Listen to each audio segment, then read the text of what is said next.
Hello, snowboarders of the internet.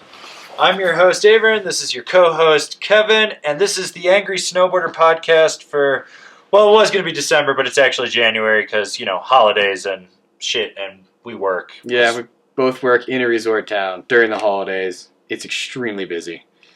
Understatement. 65,000 people here right now. Uh-huh. They all suck.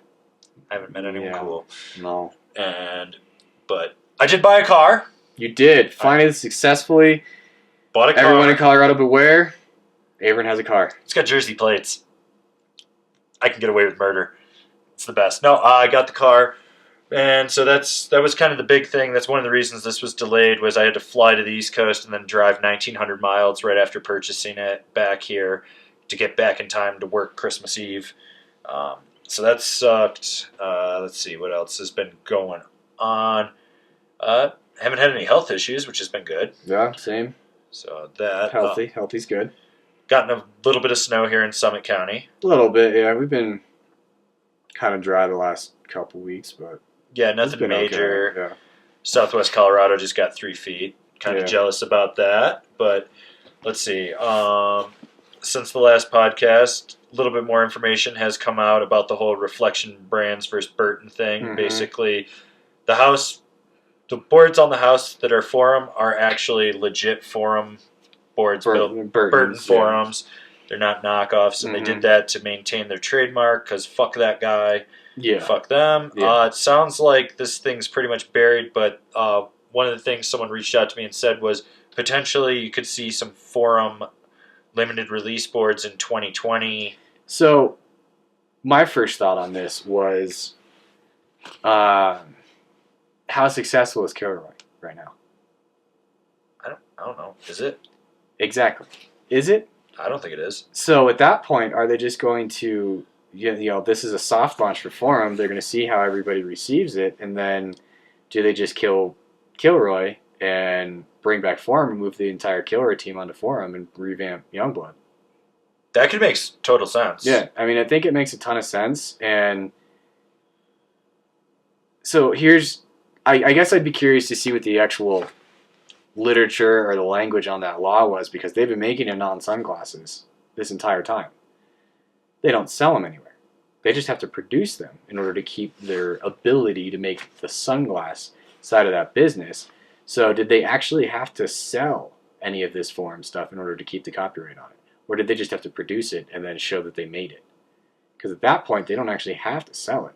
So the only reason to sell it is to test the market on whether or not they can sell it. There you go. So I'm thinking maybe 2020, but I think it's a little too fast for that to happen. That we'll probably still see Kilroy for 2020, and then 2021, I'm thinking we may see Forum. Makes sense. That's my thoughts. Be interesting. Well, then Burton could also do a metal heel cupped binding through the Forum line. Right. Yeah, they could do an adjustable heel cup binding. They could bring Shaka back. It still fits into their whole theory of better board feel. That's where Reflex came from, was Shaka. Good Vibes, or whatever they were calling it. The Yeah. model, I think it was the Shaka. But yeah, so they could bring that back. All of the same marketing terms are on this Forum stuff as it was before. Camera profiles are still called the same thing. They just added channel to them, basically. The graphics are even actually the 2014 graphics. The ones that they were going to produce that you could get unlimited. I think you get them in Europe. Yeah. Australia, I thought. Maybe. Yeah, some store in Europe had Boots and NATO, I know, had them because I almost bought one. How much was the shipping on that? I don't know. It was going to be like $450 for a Scallywagon. I didn't end up buying it, but I wanted it. Yeah. Then the other thing to talk about would be the Shaman Ii Collection. Yeah. Basically, it is a price point brand. It's going to be sold through the house. I guess they're selling it through a different store up in Canada. But it's basically like just select retailers, I believe, and they're cutting out that whole middleman rep force thing, price point, which we actually saw one in the wild before today. Yeah. It was weird. It looked really very strange. It looked very furry. Yeah, it looked cheap. It did. Yeah. It did. So there's that. I think those were kind of the big points that we needed to touch on. I think they're trying to fill the hole of the Sports Authority selling Moro and Lamar and all that since TSA's gone, trying to find that price point board. hard to do now. Where do you go? Maybe Dick's, but Dick's doesn't. They No, just Dick's basically doesn't. exited the snow market Yeah, entirely. no, they did that. So at that point, where do you go? So they're offering that now. Isn't Dick's like going into bankruptcy right now? I think, or probably. something. I think the general concept of the sporting goods store is kind of dying off. Yeah, so there's that. Let's see what else is going on. Well, bunch more reviews. Did a whole bunch of those. A whole bunch of top fives and stuff like that. So we got more of that coming. Yeah, I know we've had people asking for a top 5 freeride board from me. I think specifically. Yep. So I've got that coming. I've got my list made. We just got to get around to filming it and getting that put up. But that's coming. It's coming to you guys. Marcus is moving away tomorrow. Yep. So anyone that had hopes that Ask a Black Snowboarder would return, I need a new black snowboarder. Yeah. So that maybe we can get an Asian one or something in there. Ask an Asian snowboarder? Ask an Oriental snowboarder? That's better. It's politically incorrect, and this is the year of political incorrectness with Angry. Yeah. I am embracing everything that I say that is completely wrong with society. So there's that. We filmed 4 more episodes of Can Kevin Carve It. I haven't edited those together. Mm-hmm. But those are a very cold day. Oh my god, it was frigid. Yeah. So that, but we do have some more planned. I got a Rotational Mini courtesy of Jerome Kuntz and Alan Russell. Homies hooked that up. Yep. Out of Utah. So we've got a Rotational Mini. We're going to have a War Pig extra small.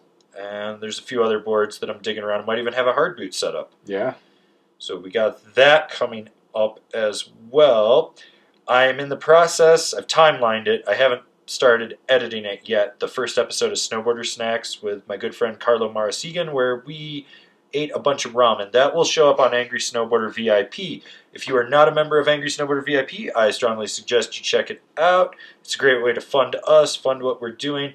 You will see a video dropping very soon about the revamp of it and what we intend to do and the direction that we're going in with Angry Snowboarder. Let's see. Bunch of dumb people left a bunch of stupid fucking comments because they're retarded.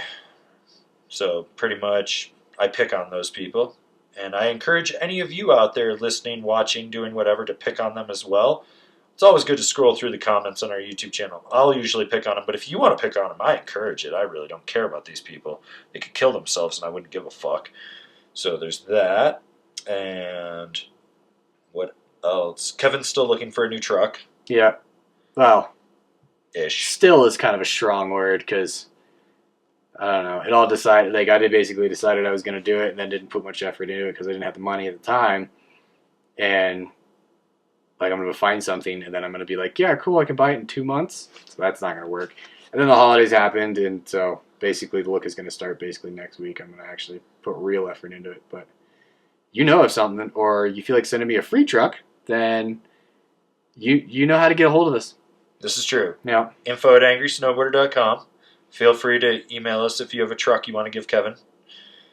Preferably 4-door and 4-wheel drive. Yep. That's really only his requirements. Yeah. Free changes things a little bit. I'm a little more open if it's free. To a rear-wheel drive? I don't quite want to go there. Get you a nice Texas truck? Yeah. I know that last month we said we were going to have guests on the show. That just didn't work. Yeah, again, kind of holidays and maybe stuff, the next episode. Yeah. I know that I've talked with my boys Travis and Colin out of Powder Tools up in Steamboat, which if you are ever in Steamboat, go to Powder Tools, #1 snowboard shop up there. Bernie, my good friend, is the manager. Travis, our old intern, is working there. Colin's there. But those boys, I feel so much better seeing those kids in a shop and seeing what they're trying to do and where they're going inside the snowboard industry with the face of snowboarding. So shout out to those boys. I'm going to try to get them on after SIA so we can all talk new gear and stuff. Yep. Which, who knows if I'm going to SIA? They tried to bill me $550. I was like, I've never paid to go to SIA. You can go fuck yourself. Yeah, that's ridiculous. $550? You know how much more stuff I can do with $550 than go to SIA and make 2 videos? Right. I can email everyone and get a catalog, I guess. Yeah. So, so there's that. But the goal is that hopefully at the end of this month we'll do another podcast and kind of talk about next year's gear, what we've seen, which I've seen the new Endeavor catalog. I briefly looked over it. A lot of black graphics. Very black. It's okay. Consistency is key. Yes. Black. Black on black on black.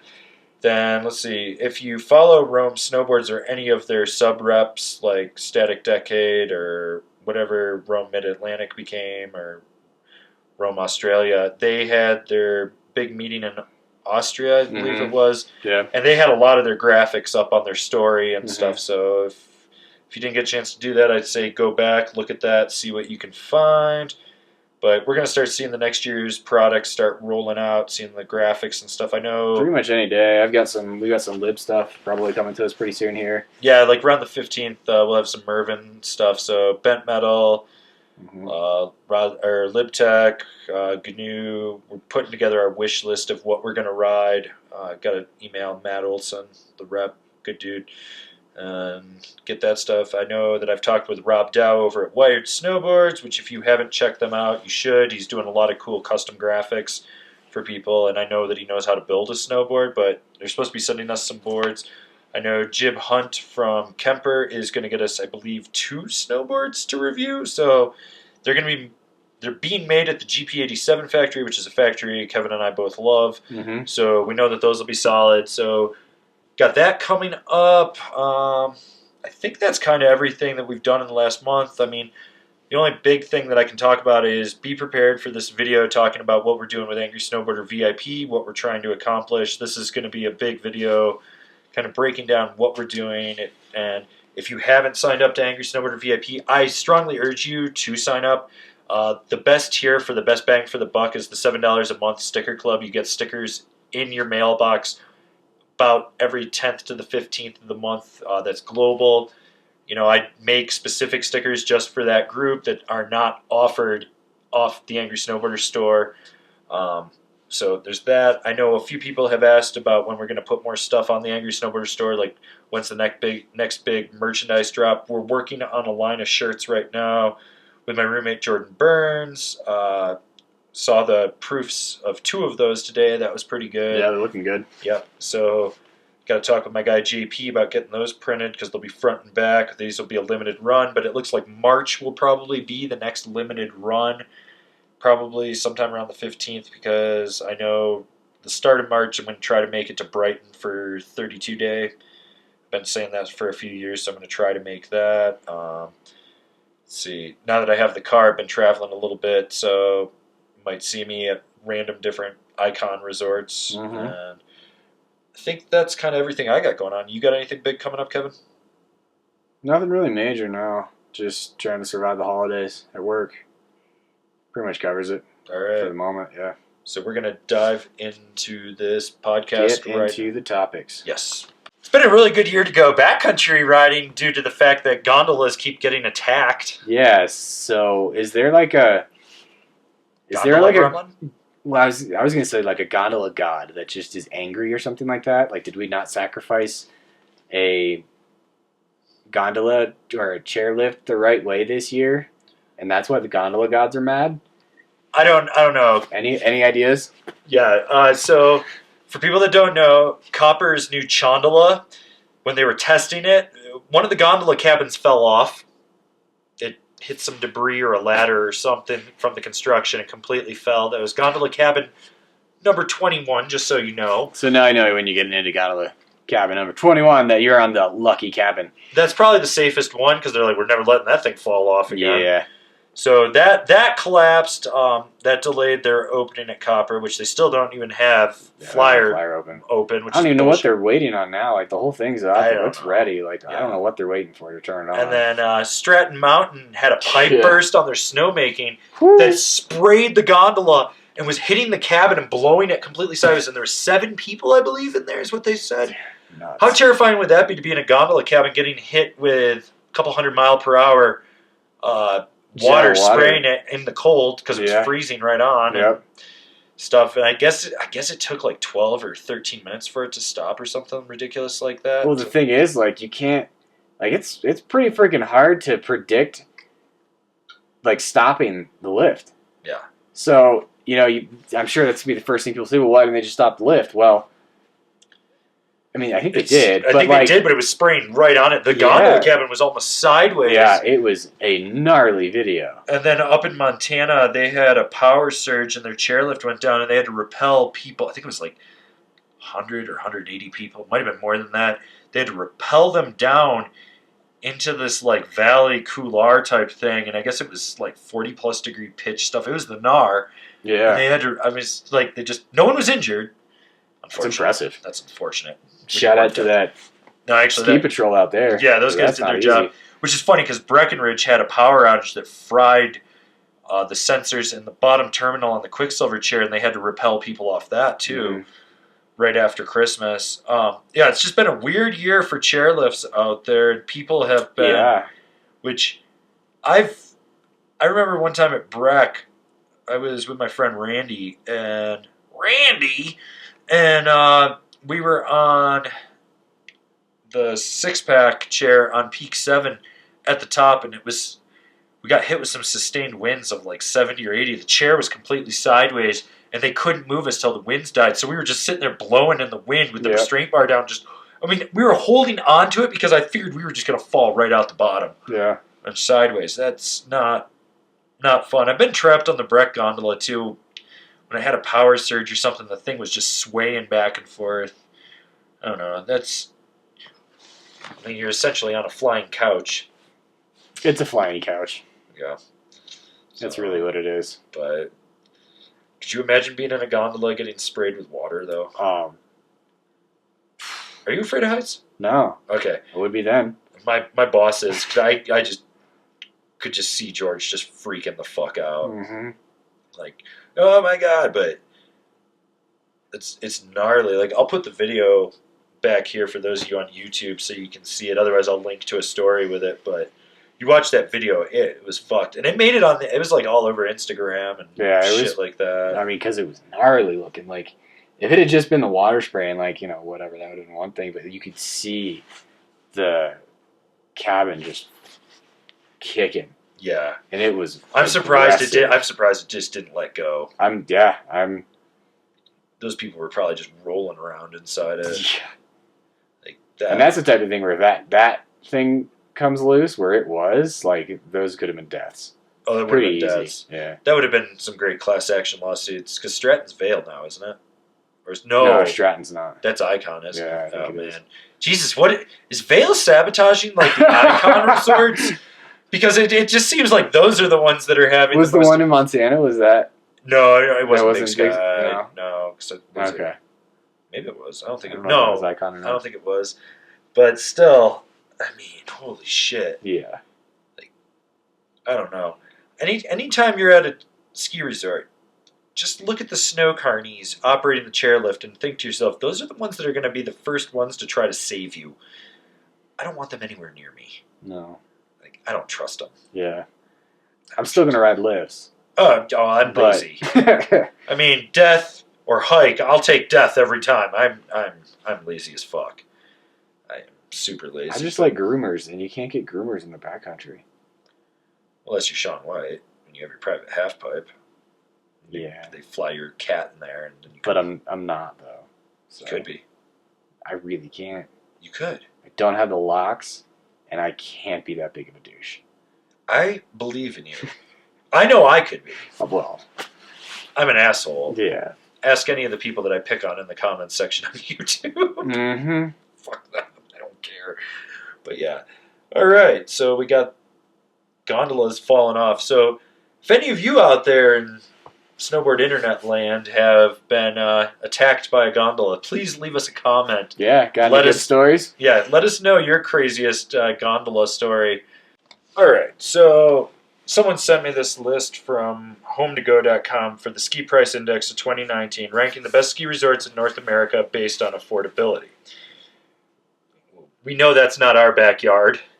Vail is now charging $209 at the window for a lift ticket. Aspen is $179. I mean, that's absurd. That's insane. Like, who? But that's why you should be buying season passes. Yeah, that's why you should buy season pass. But like, who? Nobody can afford that. No, I mean, I think the sticker shock of the season pass is what scares people away. But yeah, they should be looking at the sticker shock of a lift ticket. Yeah, a daily pass is $200. Yeah. That's insane.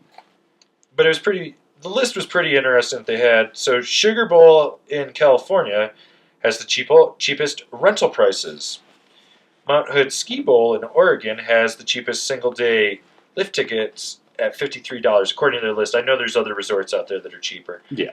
Silver Star in British Columbia has the lowest lunch prices. Just bring your own. Yeah. And Mission Ridge in Washington has the cheapest accommodation price at $43.98 per person per night. Which I'm also curious where they're getting all of those numbers, because, like, how can they say that this is the price you pay for accommodation? I didn't even realize Mission Ridge had a lodge you could stay in at the base area. They must be down in like Wenatchee or something like that, because Mission Ridge is tiny as fuck. Like, I've ridden there 2 or 3 times when I lived in Washington. That's not a resort I'd be like, oh yeah, I'm gonna totally just go on vacation to. That's like, well, I don't feel like going to Stevens today. It's only an extra 10 minutes for me to drive from Leavenworth to Mission Ridge, so I'll do that. But you know, their list is interesting. So their number 1 for North America was Fernie in British Columbia. Then you had Lake Louise in Alberta. Then Afton Alps in Minnesota. Mission Ridge in Washington. Panorama Mountain in British Columbia. Mount Hood Ski Bowl, Oregon. Tremblant up in Quebec, which is really weird. Mount Baker. Silver Star. Schweitzer. Sunday River. Whitefish. Kirkwood. Alta. Mammoth. Those are your top 15. And, Colorado only has one in the top 23 or 25, and that's Purgatory. But it's like, their 50th cheapest one you could go to is Aspen, and 49 is Beaver Creek, 48 is Deer Valley, and 47 is Vail. And I think they need to update their, because their lift ticket, they've got it at $161 for Vail, and it's that was a few years ago that it was $161. Yeah, it was I think their information's a little bit flawed. I'll tell you right now. If you're looking for affordable, almost everything I'm looking at on this list is all mainstream big resorts. Don't go to them. Like, literally, don't go to these. I would say like Powderhorn in Western Colorado. Any of those little resorts like Red Mountain what is it? It's not Red Mountain. It's what's that little resort in New Mexico that's on the way to Taos? It's like, maybe it is Red Mountain or something like that. I don't know. Reed Weimer is the guy that does the social media there, and I follow him and stuff. But I'm always like, that place looks fun. He makes the photos look good. Eldora. Eldora's got to be cheap. Like Eldora, Monarch, yeah, stuff like that. Howelson Hill. Yeah. You get off the beaten path. Like when I lived in New York, Holiday Valley, where I grew up, was more expensive, and so we used to call it slumming when we'd go to Kissing Bridge. Mm-hmm. Now I don't even think they get snow, but yeah, like stuff like that. Cockaigne is reopening in that area, but like these little resorts generally have cheaper prices. I saw something from Nate Mousson from Shred Souls and the Not Snowboarding podcast talking about Bear Valley, which is where he lives in California, having a cheaper pass, and I think he said it was like 48 or 54 or something like that. Don't quote me on that exactly, but these cheaper prices. But yeah, it's funny to see that this list is pretty much bigger resorts or more well-known, or they're associated, like they're either an Epic, an Icon, a Drifter, or a Peak Pass, or whatever that is with Peak Resorts. They're on one of those multi-passes, right? Which goes into the next portion of this topic. There was that article about the big resorts that are saving skiing. Well, but before we get to that, there was one piece of the top resorts that I really wanted to bring up. The fact that they did like their top 3, and Deer Valley got number 1. And in that little blurb about Deer Valley being number 1, it specifically says, and really worded as a bonus, that they don't allow snowboarders. Yeah, where is that? That's not seeing it on here. But I love how they keep going into the whole family-friendly thing. If you want to go to a family-friendly resort, go to a family-friendly resort. I fucking hate families. The argument about the whole family-friendly bullshit. About like, oh no, we need to make sure little Timmy's safe so that he doesn't get killed or see the marijuana. The marijuana, can't you gotta watch out for the marijuana. Yeah, even though his dad's plowing down beers to cope with the fact that he hates his wife.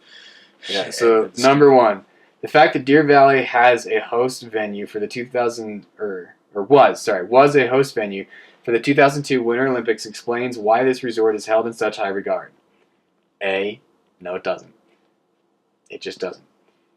Let's see. It's a skier's paradise and is one of the few resorts in the USA that actually bans snowboarders, with an exclamation point at the end of that. Like, go fuck yourself. Yeah, you Go do fuck realize snowboarding saved the ski industry, right? Yeah. That happened. Yeah. That's pretty much indisputable at this point. Which I find it funny that Salt Lake is going to get the next Winter Games, or one of the next Winter Olympics again, because no other city wants it. Right, because it costs too much money and IOC keeps all of the benefit from it. They do. Yeah. And then you're stuck with that burden. I get, what was it? Was it Calgary or something had just paid off like the 88 or something Winter Games? Like they just paid it off. I believe it, yeah. I mean, look at the billions that they shoved into Sochi. That, like, to make a village that's empty. It's completely empty and it's just going to be decrepit and fall apart after this. Like, Well, yeah, because they cut every corner they could. Yeah, well, there's that. But, like, there was nothing out there. So suddenly having the Olympics up there is not going to suddenly make that place livable and make more people live there. Like, that doesn't make any sense. So, I mean, I guess that's the one benefit that Utah's got for bringing the Olympics back is they already have all the infrastructure for it. Well, yeah, they may have to renovate some of it, but they've already got the infrastructure for it from 2 decades ago. Well, it was funny because Denver was looking at it.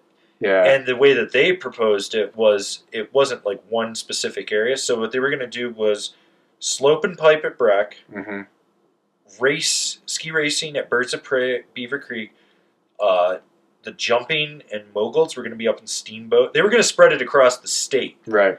And which would divert all the people across, which I was really hoping they would do that because I would fucking Airbnb the shit out of this place. I'd be like, whatever, $2,000 a night, $3,000 a night for Breckenridge. But yeah, it was absurd, like how they were going to do it. And I've got friends in Utah that are like, God, we don't want the Olympics again. And Nobody wants no one does. It's so fucking mind-blowing. Like, that should never be a catalyst to, like, be like, well, they hosted the Winter Games. I'll be like, they were stupid enough to give the IOC a ton of money. Yeah. That's what it was. Like, they bought into a corrupt organization.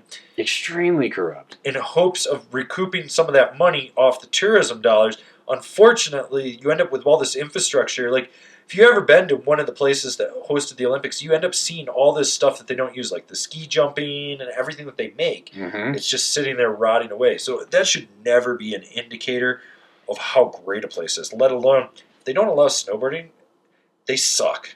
They just fucking suck. Yeah, they suck. That's the best way to put it. They just suck. Like, it pisses me off that I've got an Icon Pass and there's 2 resorts I can't go to. Yeah. I'm waiting for someone to do a class action lawsuit on that because I will sign my name up and be like, just reimburse me a couple $100 and I'll be happy. Yeah, if they're going to put that on the pass, you're paying for it, but you can't use it. Yeah, I mean, it's like, I want to go to Utah. Yeah, I can ride Brighton, Snowbird, Solitude. Can't ride Deer Valley. Can't ride Alta. Yeah. Whatever, I don't care. I'll just go to Pall Mall anyways. Yeah, Pall Mall's dope. Yep. So there's that. But then it's funny to see this other article come out about the big, this is what I was going into earlier, the big ski resorts that are saving skiing. And it's so funny to talk about Vail having a $209 lift ticket at the window, but yet you can buy their pass for under $1,000 to all their resorts. 64 resorts. 64 mountains that you can get on if you buy the full Epic Pass for $900. So if you rode 64 days and went to every single resort, you paid yeah, it's insane. Like, it's when you get an Epic Pass and you actually use it, or an Icon Pass and you actually use it, these passes are cheap. They are stupid cheap. I paid my Icon off on my 4th day at Copper. Yeah. They sent me an email telling me it was paid for, and now they send me an email every time I go to one of their other resorts just with a survey to see how I liked it. But yeah, I went to Steamboat, which, what do they claim as a day ticket here for Steamboat, I wonder. And like a season pass to Jackson Hole is $1,600. Just Jackson Hole. They're claiming a day ticket at Steamboat is $149. It's probably a little higher than that. Yeah, I think it's probably like $165 or something like that. But still, I went one day. My Icon Pass, I got it for $7.99, I think, or $7.50. I don't know. I just threw money at it and was like, oh, I'm doing this. It's like, yeah, just take my money. Yeah. But yeah, that right there. And if I go to Eldora on Friday, that'll actually be a cheap ticket. But still, I go to Eldora, and I was thinking Taos weekend after this upcoming weekend to get out of town because of Uller Fest. If I go to Taos for 2 days, it's, you know, it is what it is at this point. But yeah, I mean, with that the constant raising of day tickets, like skiing or snowboarding would have become inaccessible to the vast majority if it wasn't for these season passes. And these season passes wouldn't be what they are able to be without big corporate resorts, basically. Right. It's a double-edged sword because I don't like certain things that they do. Mm-hmm. You know, I'm banned for life from Vail, so there's 65 resorts I can't go to. Whatever. Yeah. Whatever. I'll just have a fake pass next year. But the sticker shock of that ticket price should be more shocking to you than the sticker shock of a season pass price. And this is what I always try to tell people: is like, just buy the season pass. Like, let's say you go. I think they say the average snowboarder skier goes 7 days a year. I think it's 7.5. 7.5. Yeah. So 7.5 days. Yeah. So let's say you lift tickets are 110. Mm-hmm. Well, let's say a season pass is you buy a basic pass with blackouts and stuff. Let's say it's 500. Yep. You've paid for it after 5 days. Mm-hmm. And that might encourage you to take that 7.5 days maybe to 10, 12, 14. Right. Like, I calculated the 1 year at Vail. I think I bought the Epic. It was $5.99 that year. I think it broke down that I paid like $2.30 a day or something to ride. Right. Which is just absurdly cheap. Yeah.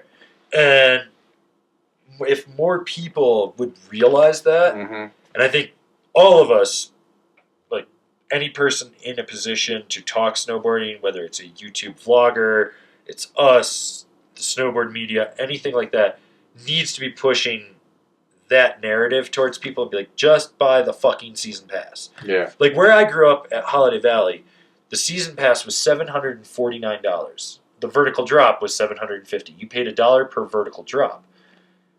When I was there, the season isn't as good as it used to be when I lived there. But you could, I think like the best year that they were open, I think they hit almost 140 days. And I rode 110. I'd say I got my money's worth. Plus, they had night riding and stuff, so I could get out of high school. And I lived 14 miles away, so I could be there in about, everyone said 25 minutes, but I'd be there in about 10. Yeah. Frank Bogartis, the bus driver, hated me. Motherfucker used to try to run me off the road when I would pass him. He'd have that stop sign out driving with that sign. Like, you're moving, dude. You're not coming to a stop. I'm passing this bus. He would come over in the other lane. I'd be passing him on the far shoulder to get past him. He knew what I was doing. I don't give a fuck about him. He's dead now anyways. But, yeah, so, I used to speed and go ride the resort all the time. But it's a monetary thing. Like, so my basin pass is $319, $340, somewhere in there. That's what I paid. I'm got 20 days on it already. I mean, that's a pretty solid investment. Yeah. This year, with the amount of snow we got, we'll be going until June. Oh, yeah, at least. I think so. Unless we get some weird warm-up or yeah, that's the other thing is it dust. stayed cold, so that snow's going to stick around. It's not Yeah, going unless we anywhere. get a weird dust storm in there. But, yeah, I mean, I remember one year, the first time I got banned from Vail, I bought a basin pass. It was a spring pass. It was good from January 25th till they closed. That was the year they closed July 7th or 8th, I think. I got 86 days on that pass. That's I paid, and that was the year they did it for $139 for the spring pass. It's a pretty good return on investment. Yeah. So I came out ahead, but these big resorts, they really do offer it. I was looking at all the places I can go on the Icon, and I was like, holy shit. You've got, I think they said like 91,000 acres of land that you can ride. That's crazy. That's absurd. Yeah. And I think anyone out there, and I will say this till the day I die, just buy the fucking season pass. But these resorts, like the people that bitch and moan about the ticket price don't realize that the pass price is the better way to go. Yeah. You're coming for 5 days, and it's not during when there's going to be blackouts on one of their pass. Don't buy a 5-pack of passes that saves you $20 a ticket. Buy the season pass, because chances are wherever you live, there's probably a resort closer that they own. Yep. Like, the big thing is they're targeting specific urban demographics. Like, Icon shit all over Vail when they got Big Bear Snow Summit, Mammoth in June. Yeah. They got all Southern California. They got LA. Like, and especially because you can fly from LA to Mammoth. Yep. And those tickets are like $69 Yeah, plane it's ticket. cheap, It's like, cheap. yeah. It's cheaper than, and it's quicker than driving. You're there in 41 minutes is what the flight is. So you're like up, you're down, and that makes so much sense. But then you go and you look at Epic and what they got in Vermont and why they did it, and the Midwest. Central hubs to get to Denver. Those are places they can fly. They have direct flights to Denver because Colorado's their flagship area. Right. And everyone's playing that demographic game. Like, I mean, yeah, Vail got Stevens, but Icon, Alterra got Summit at Snoqualmie and Crystal and Cypress right there. So, but then Epic's got Whistler Blackcomb. Yeah. So you look at it, but it's all demographics game. And if you're willing to travel for it and you're smart, you know where to look to save on prices and lodging and whatnot, you can make it a travel pass. Like I was telling when I went to go get the car in New Jersey, I was talking to my friends Kevin and Heidi, and I was like, why don't you guys just get an Icon pass? I was like, you're firefighters, you do 24 on, then you do 72 off. Like, you can time Good travel pass. Yeah. It's a travel pass for you. You can set yourself up to fly in, travel, do what you need to do, get where you need to be. And that's the other thing is like for anyone that's traveling, it's like, well, I don't go 100 days a year. I don't even go 30 days a year. But you want to get the goods. Buy one of these passes, whether it's the Epic or the Icon, because if you have the ability to travel for good snow, you can do it. Like, I caught myself looking at tickets to Japan just to go to Niseko. I was like, well, they're getting snow. I can just buy a lift ticket, or I can just buy a plane ticket and go, and it makes it worth it. So I think, they really are. I mean, but then there's that whole blowback on the cultural side of things. Right. Then you end up with the big corporate people running what used to be a small culture. And you get some dumbing down. You get people, which the one that I found in the article that everybody was apparently complaining about is over grooming, which, and maybe my memory's not good enough, but I don't really remember much more grooming now than there was 10 years ago. So I don't know. I think it's better. Yeah. I think equipment has gotten better. Yeah. So, but I mean, when I think about over grooming, like today we were at Copper, the runs that should have been groomed were groomed. But you saw how many moguls were all over an uneven terrain and shit. And I was like, it's not like they're plowing through uneven terrain and doing that. I mean, there's still plenty of not groomed terrain out there. Like, I don't know where that argument's coming from. You're right. But yeah, I mean, there's the. I don't know. I mean, honestly, like, I can't really come up with. I mean, I can come up with plenty, but not from the consumer side. And I mean. Ski food has always been expensive. When you buy food at the lodge, it's always been expensive. That's not. That's like a 400% markup for them because it's nothing but profit at that point for them because you're a captive audience. And it's always been that way. Yeah, it's the same thing as going to the movies. Like you're a captive audience. You're there. And you can't go anywhere else. Yeah, there's that. So, the one that pisses me off is paid parking. I guess that's a huge one. Yeah, the full fact that Breck is probably going to be moving to full paid parking relatively soon. Keystone's moving that direction. They added a lot that used to be free is now paid parking. Copper added a new lot and made it paid parking, and they upped their price. Yeah. Like last year, you could buy the basic parking pass for $110, or you could buy the advanced parking pass, which I had the advanced parking pass, which was almost $200, but you could park at every lot except for the one by the coaster right next to the flyer.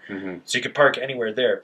This year, the basic parking pass is $175, but you can have 2 cars on it. So I'm like, okay, that's cool. But you can't have both cars at the same time or you get a ticket. And I was like, okay. Otherwise, then the more advanced parking pass, I think I was told it was like $3 something. Dang. And I was like, Jesus. Yeah. Like, it's not worth that much to me. Unless I was like a Saturday rider, then I would consider it. But that's half the reason I don't even go to Vail. Is because you can't park anywhere for free. No, the cheapest you can park is $25. Yeah. And the other thing is Beaver Creek's always emptier, and it's only 10 minutes more down the road, and I can park relatively close to the actual mountain for $10. Yeah. So, or you can park in the free lot. or you can, yeah, they still have one free lot. Yeah. Like, yeah, Vail doesn't. Vail does not have a free lot anywhere. No, and That's E Basin's going to be doing paid parking on the weekends for the main the lot, main right? lot, 100 spots. But like Yeah. Eldora tried to do it, and Eldora's just a tiny rinky-dink mountain, and it was $20. Oh, come on! And they were like That's trying to never do gonna it. So fly. now what they're doing is if you have three or more people in the car, you can park in the one lot closer to the mountain. Mm-hmm. So it's encouraging carpooling, which is what it should be. But this whole That's good. this paid parking, like you're already gouging them so many different ways. Yeah, the paid parking thing. That's a good point. That one sucks. That's not one that like that just it's just that one's aggravating. Now, if they started charging for like the drinking fountain and shit, I'd be like, what the fuck are you people doing? Oh man, if they start charging for water fountains, then that's You bad. got to pay to use the toilet. Yeah. Going back to the 1960s. Oh, that's just Europe too. Yeah, right. Uh, You pay to get into the toilet, then you got to pay for the toilet paper. Speaking of toilets, you have been to the toilets at Snow Basin, right? They're gold. Dude, insane. No, it's hilarious. They're crazy. Right? Anyways, little I remember side note for everybody. Yeah, if you're ever at Snow Basin, go look at the gold toilets. Yeah. That's courtesy of the 98 Winter Games. Mm-hmm. Or was that? No, it was 2002. 2002. Was it 2002? Yeah, that's the Utah one. Yeah, that's right. It's 2002. 98 was Nagano. Yep. Still, fucking ridiculous. Gold Yeah. toilets. I don't know how I feel about that. Well, I do, but it's just... I love it. It's kind of funny. It's ridiculous. It makes total sense. So yeah, big resorts, big companies. I think weighing everything together, I think it's good for the industry. Oh, yeah. So There's not a doubt in my mind. you can bitch and moan about it all you want. You can say it was better when everybody was locally owned, but Well, what I think is funny is watching A Basin expand this year. mm-hmm. So they've got a whole new chair, new terrain. It's like 300 something acres, and all the people are like, the legend's dead. This place is awful. I'll tell you what. I rolled up on a fucking powder day, and they had that thing open. I got untracked powder lines at 11:30 in the morning on the front side off the pally chair, and I was like, wouldn't be getting that normally like this. Mm-hmm. So it really, it's solid. And I mean and I'm not saying like it was dead there. The main lot was full. I had to park in the overflow lot, and that even then, we had to find a parking spot up there. That was a pain in the dick. So, yeah, I don't really get what people are complaining about. You're getting more terrain, better amenities. Go for it. And everything's more seamless. Instead of having to figure out your lodging separate from your rental car, separate from your lift tickets, separate from your rentals. Like now you can just figure it all out at once. Yeah. And yeah, they may be able to get you a little bit on the price for that, but it's so much easier. Oh, no. And I think that matters. It does. Well, until you realize that I guess the average price for a family of 4 for 5 days at Breckenridge, including lodging, food, rentals, everything, is $10,000 to $12,000. Yeah, that sounds about right.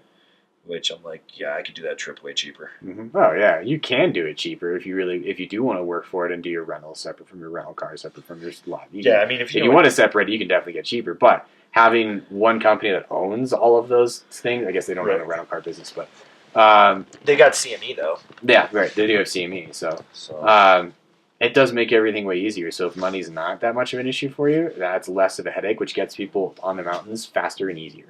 Right. And that's good for the industry. So. Well, it's just, yeah, I don't know. I think it's good. I think it's a double-edged sword, but the narrative that we all need to be having is buy season passes, go ski, just do it. Like, you know, it's like my gym membership. I pay $40 a month for a gym membership. If I go 4 times, I pay $10. I know that I usually go almost every other day, so I get about 15 days a month there. Makes that $40 membership very easily affordable for me. Right. But I also know the guy that owns my gym, Rob, that he's like, I really don't make any money off you.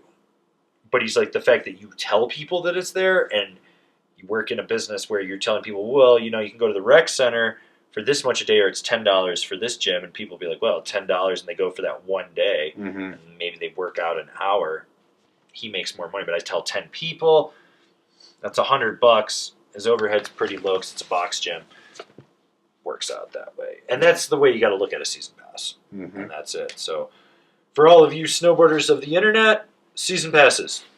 Go buy them. Buy them. You won't. I know you won't, but you should. You should. If you follow us on Instagram and Facebook, you may have seen a post with a certain Fila snowboard boot and a certain Fila snowboard jacket. Those were fake. I bought FilaSnowboarding.com. That's for other reasons. But I'm still holding out that Fila is going to be the next big brand in snowboarding. They already make outerwear. I see people with it on the hill. It looks awful. Yeah, it does. It does. But I did it as a joke, and then it kind of turned into something a little more serious because the company that owns Fila, the parent company from China, won the bid for the Olympic uniforms for the 2022 games. Oh. Yeah. So I'm kind of hoping that Fila Snowboarding happens because they want to buy the domain name, and I will sell that to them for 6 figures. That's my down payment on a house. So Fila Snowboarding, not a real thing yet.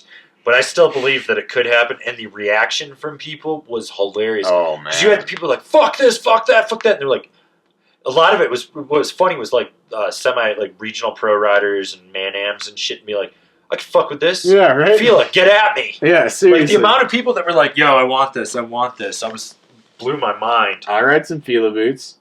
Maybe. I know. So the thing is, Fila is what it is. I actually know a fair amount of people that like work on their feet all day. Yeah. That absolutely love their shoes. So, I mean, they got something going. Can they turn that into a snowboard boot? I don't know.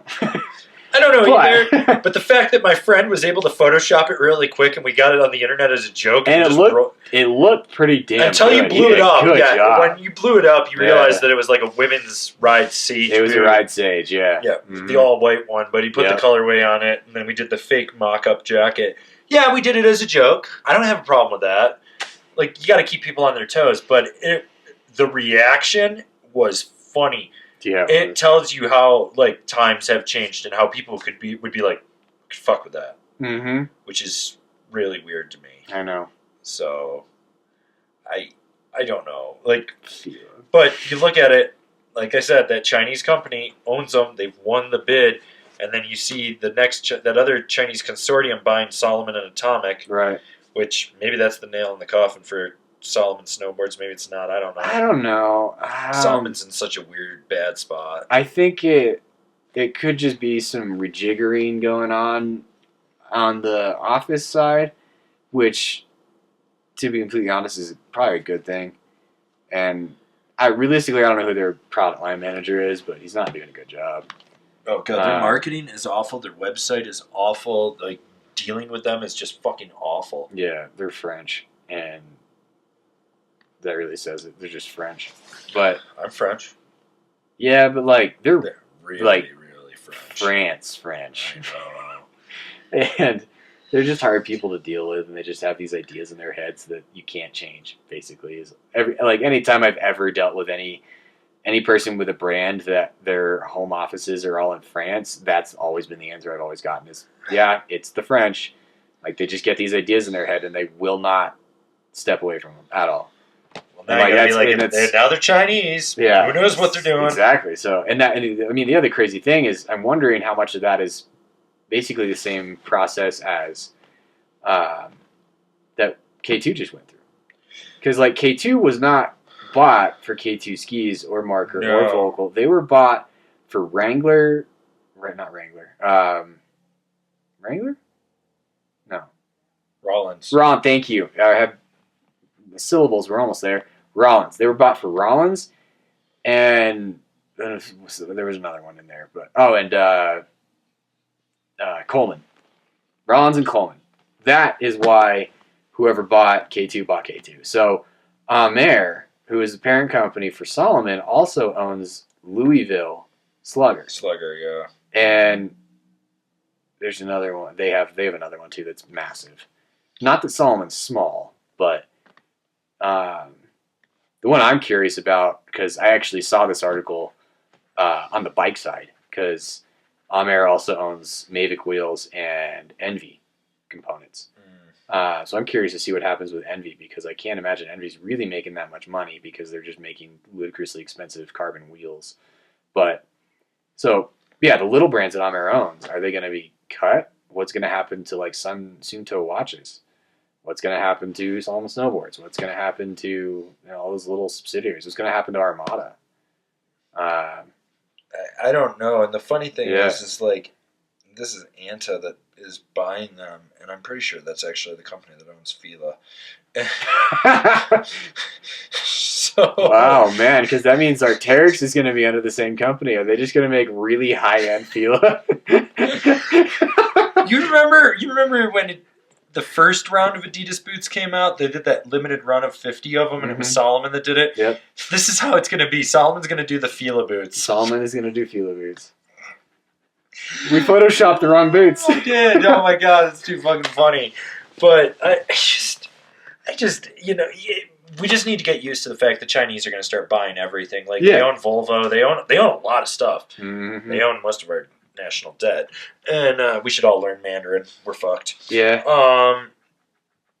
But it's just to see what they're going to do is. It's going to be interesting to see if this. I mean, maybe they do nothing. Maybe they just wanted it under their portfolio. I don't know, but. They could. You never know. See if anything does change, and if things do change, it'll be interesting to see what changes. Yeah, well, sure. I mean, it's the Chinese sportswear company Anta, and then Fountain Vest Partners, a Hong Kong private equity group, which Hong Kong, that could be anything over there. But I mean, Hong Kong is a tax haven, isn't it?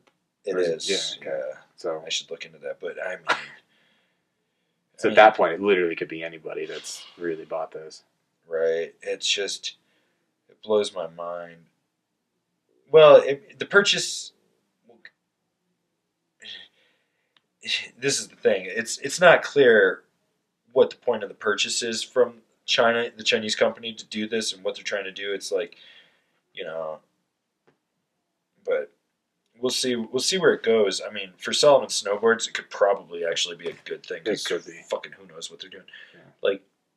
I know Bodie still rides for him, and then you got the Midnich brothers, and then I'm like, is Grenier still sponsored? I see Desiree is, but Grendy's blew up at Dew Tour this year. Did he? Yeah, they somebody got hurt, and he was team captain, so he had to fill in. So he had to fill in, and he rolls into the jumps and just knuckled a face slam on like the second jump on a 540, and then they're interviewing him. He's like, yeah, I don't know. So, whoever got hurt, and I had to step up, and that's my first time hitting those jumps. Like, just full Grandy mode, and it was great. Like, mad respect to Chris Grenier for that, because that was sick. To go into Dew Tour and hit those features blind is insane. It's insane. So, that was sick. But yeah, like, I mean, he's basically Freedom Frontier with Alex Andrews. Like, that's basically where Grande's got going on now. And then there's Louis. Oh, yeah, I forgot Louis. But really, and then, they still have Wole, they still have Takanakai, so they still have a couple other riders, but, like, they haven't really been as relevant. I mean, basically ever since Jed dropped off, they haven't really been relevant.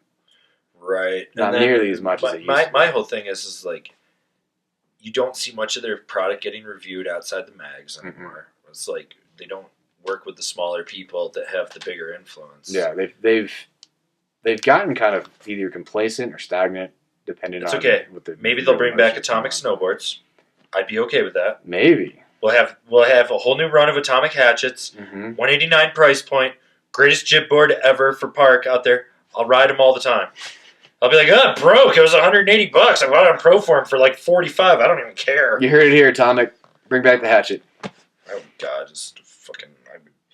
If we do that line of Angry Snowboarder boards, I gotta go dig up the Atomic catalog and be like, these are the specs and this is it. Just slap this graphic on it and we'll call it good. Like, just, that's it. Fucking mellow ass cambered fucking park board you could do anything on. Yep. Fucking love that thing. Mm-hmm. And 3 of them. Fucking love that board. It was funny when I was in New Jersey. I stopped by my friend Kay's place and he's got one in his closet. I was just like, fucking thing looks pristine. And I was like, can I just steal this? Like, I was looking around like, can I just put this in the back of the car and just drive off with it and be like, I don't know what happened. He's not going to notice. Maybe not. It's not like New Jersey has any snow right now. Yeah. It was fucking 60 when I left. There you go. At Christmas. Yeah.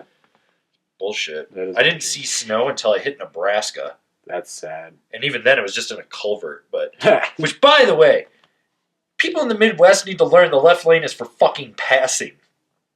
If I'm coming up on your ass at 100, you do not sit in that left lane. You get the fuck out of my way. I think life is just too slow in the Midwest. Well, man. oh my God. Fucking the reason they call them flyover states. I never want to go there again. If I have to drive back to New York because someone in my family died or anything like that, I'm going north and then east. I'm just bypassing all that bullshit. There you go. I'm going to be like, yeah, I'm going to go through Wyoming. That's not on the way. I'll be like, I'm making it on the way. I'm going to Jacksonville. That is really not on the way. It's going to be on the way. Just trust me. I don't even give a fuck. Yep. It is so freaking absurd. Yeah, oh my God, it just blows my mind how bad of drivers they were. But I would be okay with Fearless Snowboarding being a real thing. And yes, I did buy fearlesssnowboarding.com. Like, that's not a lie. That is not a lie. I legitimately own that domain name, much like the 75 other ones that I keep buying because someone will say that they want it.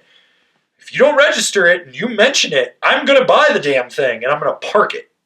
Or I'm going to reroute it to like Angry Snowboarder VIP or Angry Snowboarder Store or to my YouTube channel, to whatever. I'll reroute one to Kevin's Instagram. I don't even care. That's weird. Maybe that's what I'll do with Fearless Snowboarding. They'll just go to your Instagram. People are going to be so confused. Oh, yeah. There's like nothing snowboarding, bikes, and wiener dogs. What does this have to do with Fila? Don't even worry. I've actually got it rerouted to some crappy-ass Fila video on YouTube because I was going to do it as part of a bigger plan. I need to change where that domain name routes. Yeah, maybe. But, hey, Fila, if you want to buy that domain name, hit me up. Let's talk. You know where to get at us.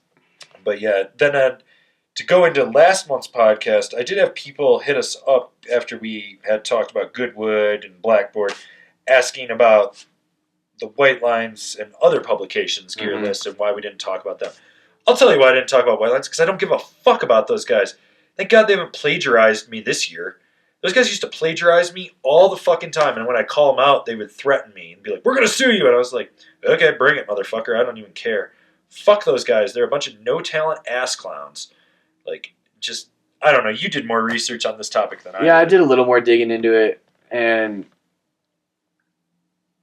a little bit more. I mean, one of the things I went and picked a couple boards that I'd ridden or own to read their thoughts on it, and that's usually one of the easiest ways to figure out whether somebody has their head in their ass or not is to read a review of something that I know really well. And so one of the ones I read was the Ravine, and they got it kind of right, but the guy was also complaining about the width, which sure, it's a little bit of a wider board. For his 43s, a Euro 43, which is about a 9. I wear an 8, and I ride the 58, and I ride it like it's a park deck. So, I don't know, buck up, learn how to use your boot. And I've ride a DC tuck knee, which is a noodle boot. It's got, like, hardly any support to it, so I don't know, why do you suck? Why can't you put it on edge? It's easy to put on edge. Yeah, not hard at all. I tend to just not even pay attention to anything Whitelines says. And the one big thing that so they had a video of like their top 5 powder boards, which I mean a pow deck's a pow deck for the most part, as long as it's not a shitty shape, it's gonna float. But he had them on the table. You couldn't see anything, and he never showed you the whole board. Like, it was just weird. I don't know. Like, I mean, come on. Our first run of product review videos, I just put photos up. Yeah, but at least you could see the whole damn thing. That's true. He literally just had these on a table, and you could see like the middle part of the board from insert to insert, and he'd like shift it over, like on the Battalion Surfer, he shifted it over and showed you the swallowtail, and like you were like, okay, kind of know what the board looks like, but you never actually saw the whole board. Which is kind of funny because they have way more. Like, if we had 1/100th of their budget, we could do so much more than they could. Dude, it's just ridiculous. Like, it's absurd to me how companies with so much budget and spend so much money can't do simple little things. Mm-hmm. And yeah, I don't pay attention to any other magazines. Like, I try not to pay attention to the magazines. I've hit that point where I'm like, you cannot trust them. They're not good. I'm fucking over it. And you know, the Whitelines one, I don't care. It's kind of like the Outside Online, a publication that has written numerous times about the death of snowboarding and talked about. Basically, they don't give a fuck about snowboarding, but they figured out a way to make some money off of it right now, doing it. And so they put out they changed the title of this, but it was The Greatest Snowboards of All Time. And then they changed the title to reflect that it was just the best snowboards uh, for park powder and everything in between. And their list was so fucking wonky. So ridiculous. You know, I mean, like their favorite snowboard, the Western Japan. Yeah, it's a great powder board. It's fun to carve, and I agree with it on that. But then they were like best all mountain snowboard, Jones Mind Expander, best freeride board, GNU Mueller. Yeah, sorry, it's an okay board. Best all mountain freestyle snowboard, Never Summer Shaper Twin, whatever. Best powder snowboard, Burton Day Trader. Which I made a specific note on that one. The only thing that hints to that being a women's board is the fact that Kimi Fasani's name is mentioned. Other than that, they don't mention that it's actually a women's board. Yeah. So, continue. Best women's specific board, Rosnell Diva LF. I mean, yeah, it's a good board. It's basically the one mag women's version. Mm-hmm. That's a very versatile board. You can put just about anyone on as long as they're not a beginner. Best women's custom snowboard, Franco Snow Shape Squash Tail Custom. And then there's no men's custom picked. It's like just a really wonky list. It's a very strange list. And on top of that, like,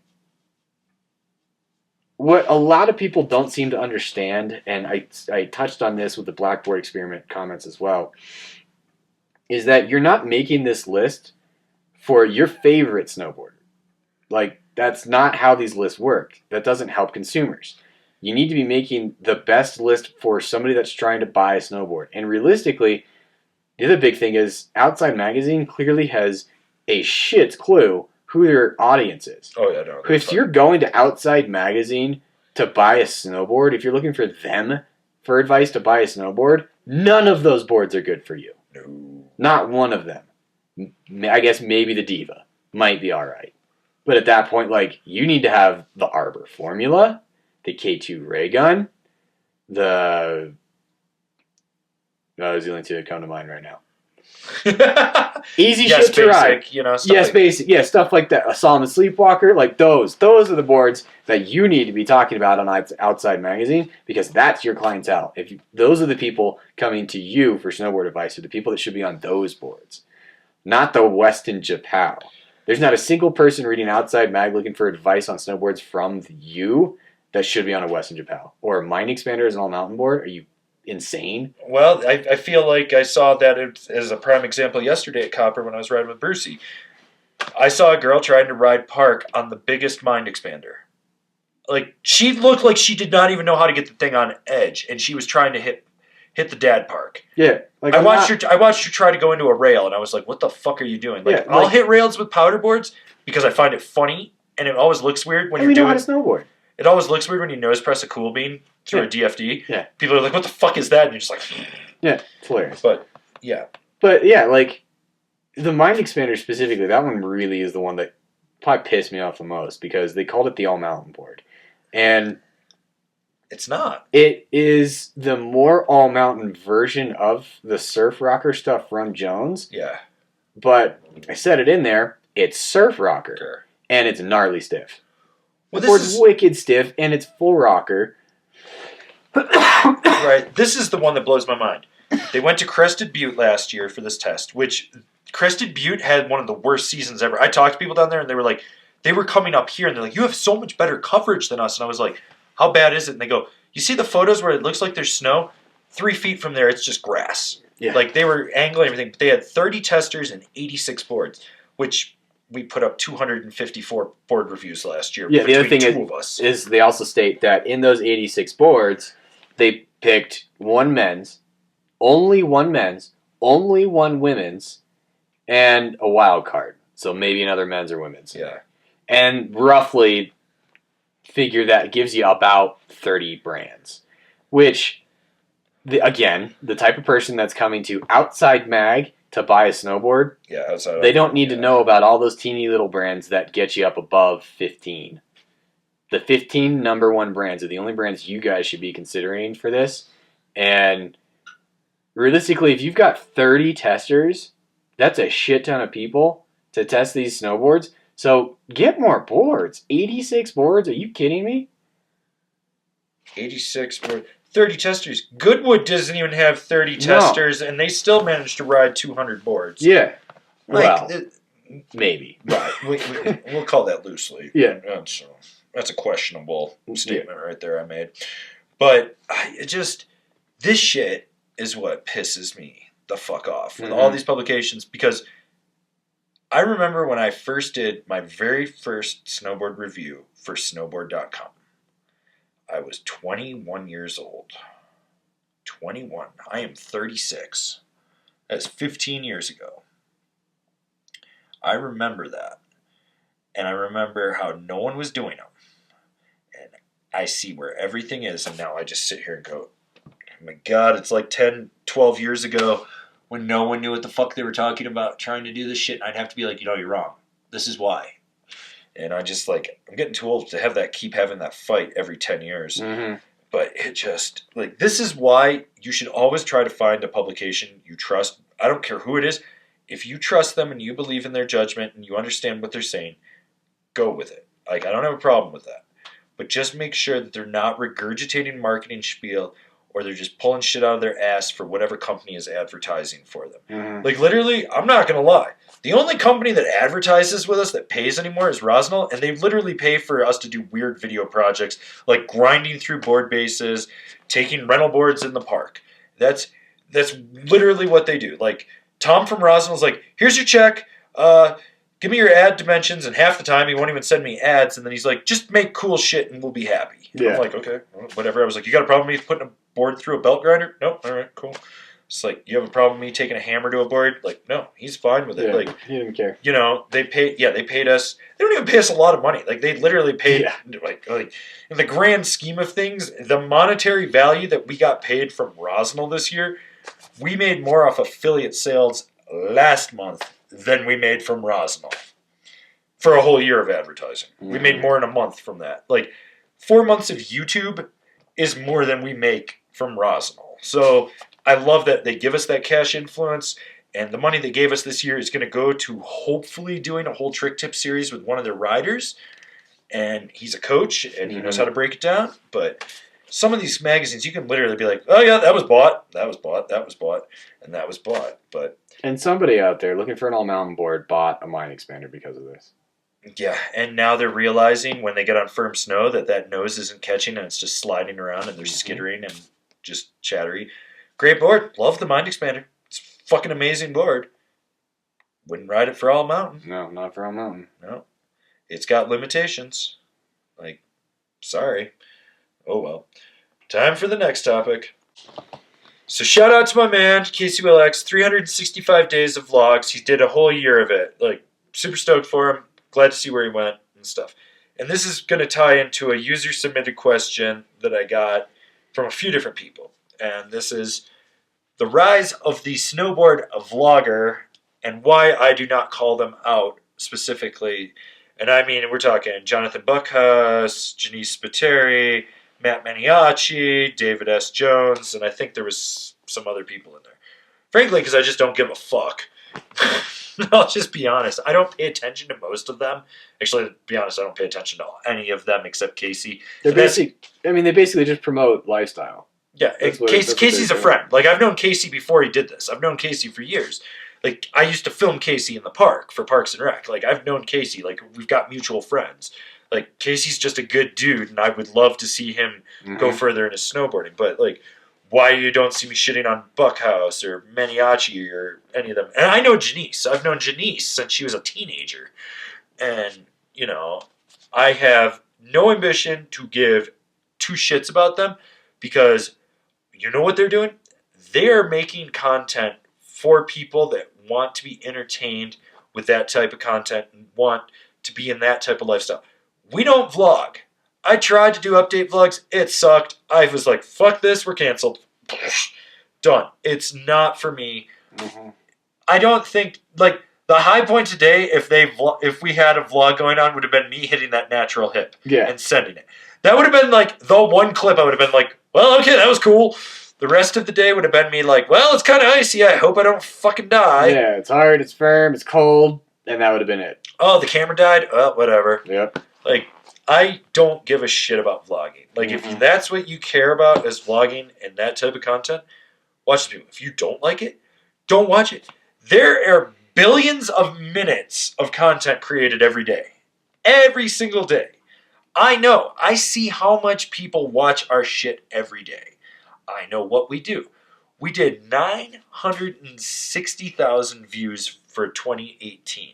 We did 3.6 million minutes of watch time. That is an absurd amount. Yes, it is. But I don't care what these people are doing when they're vlogging. I don't care.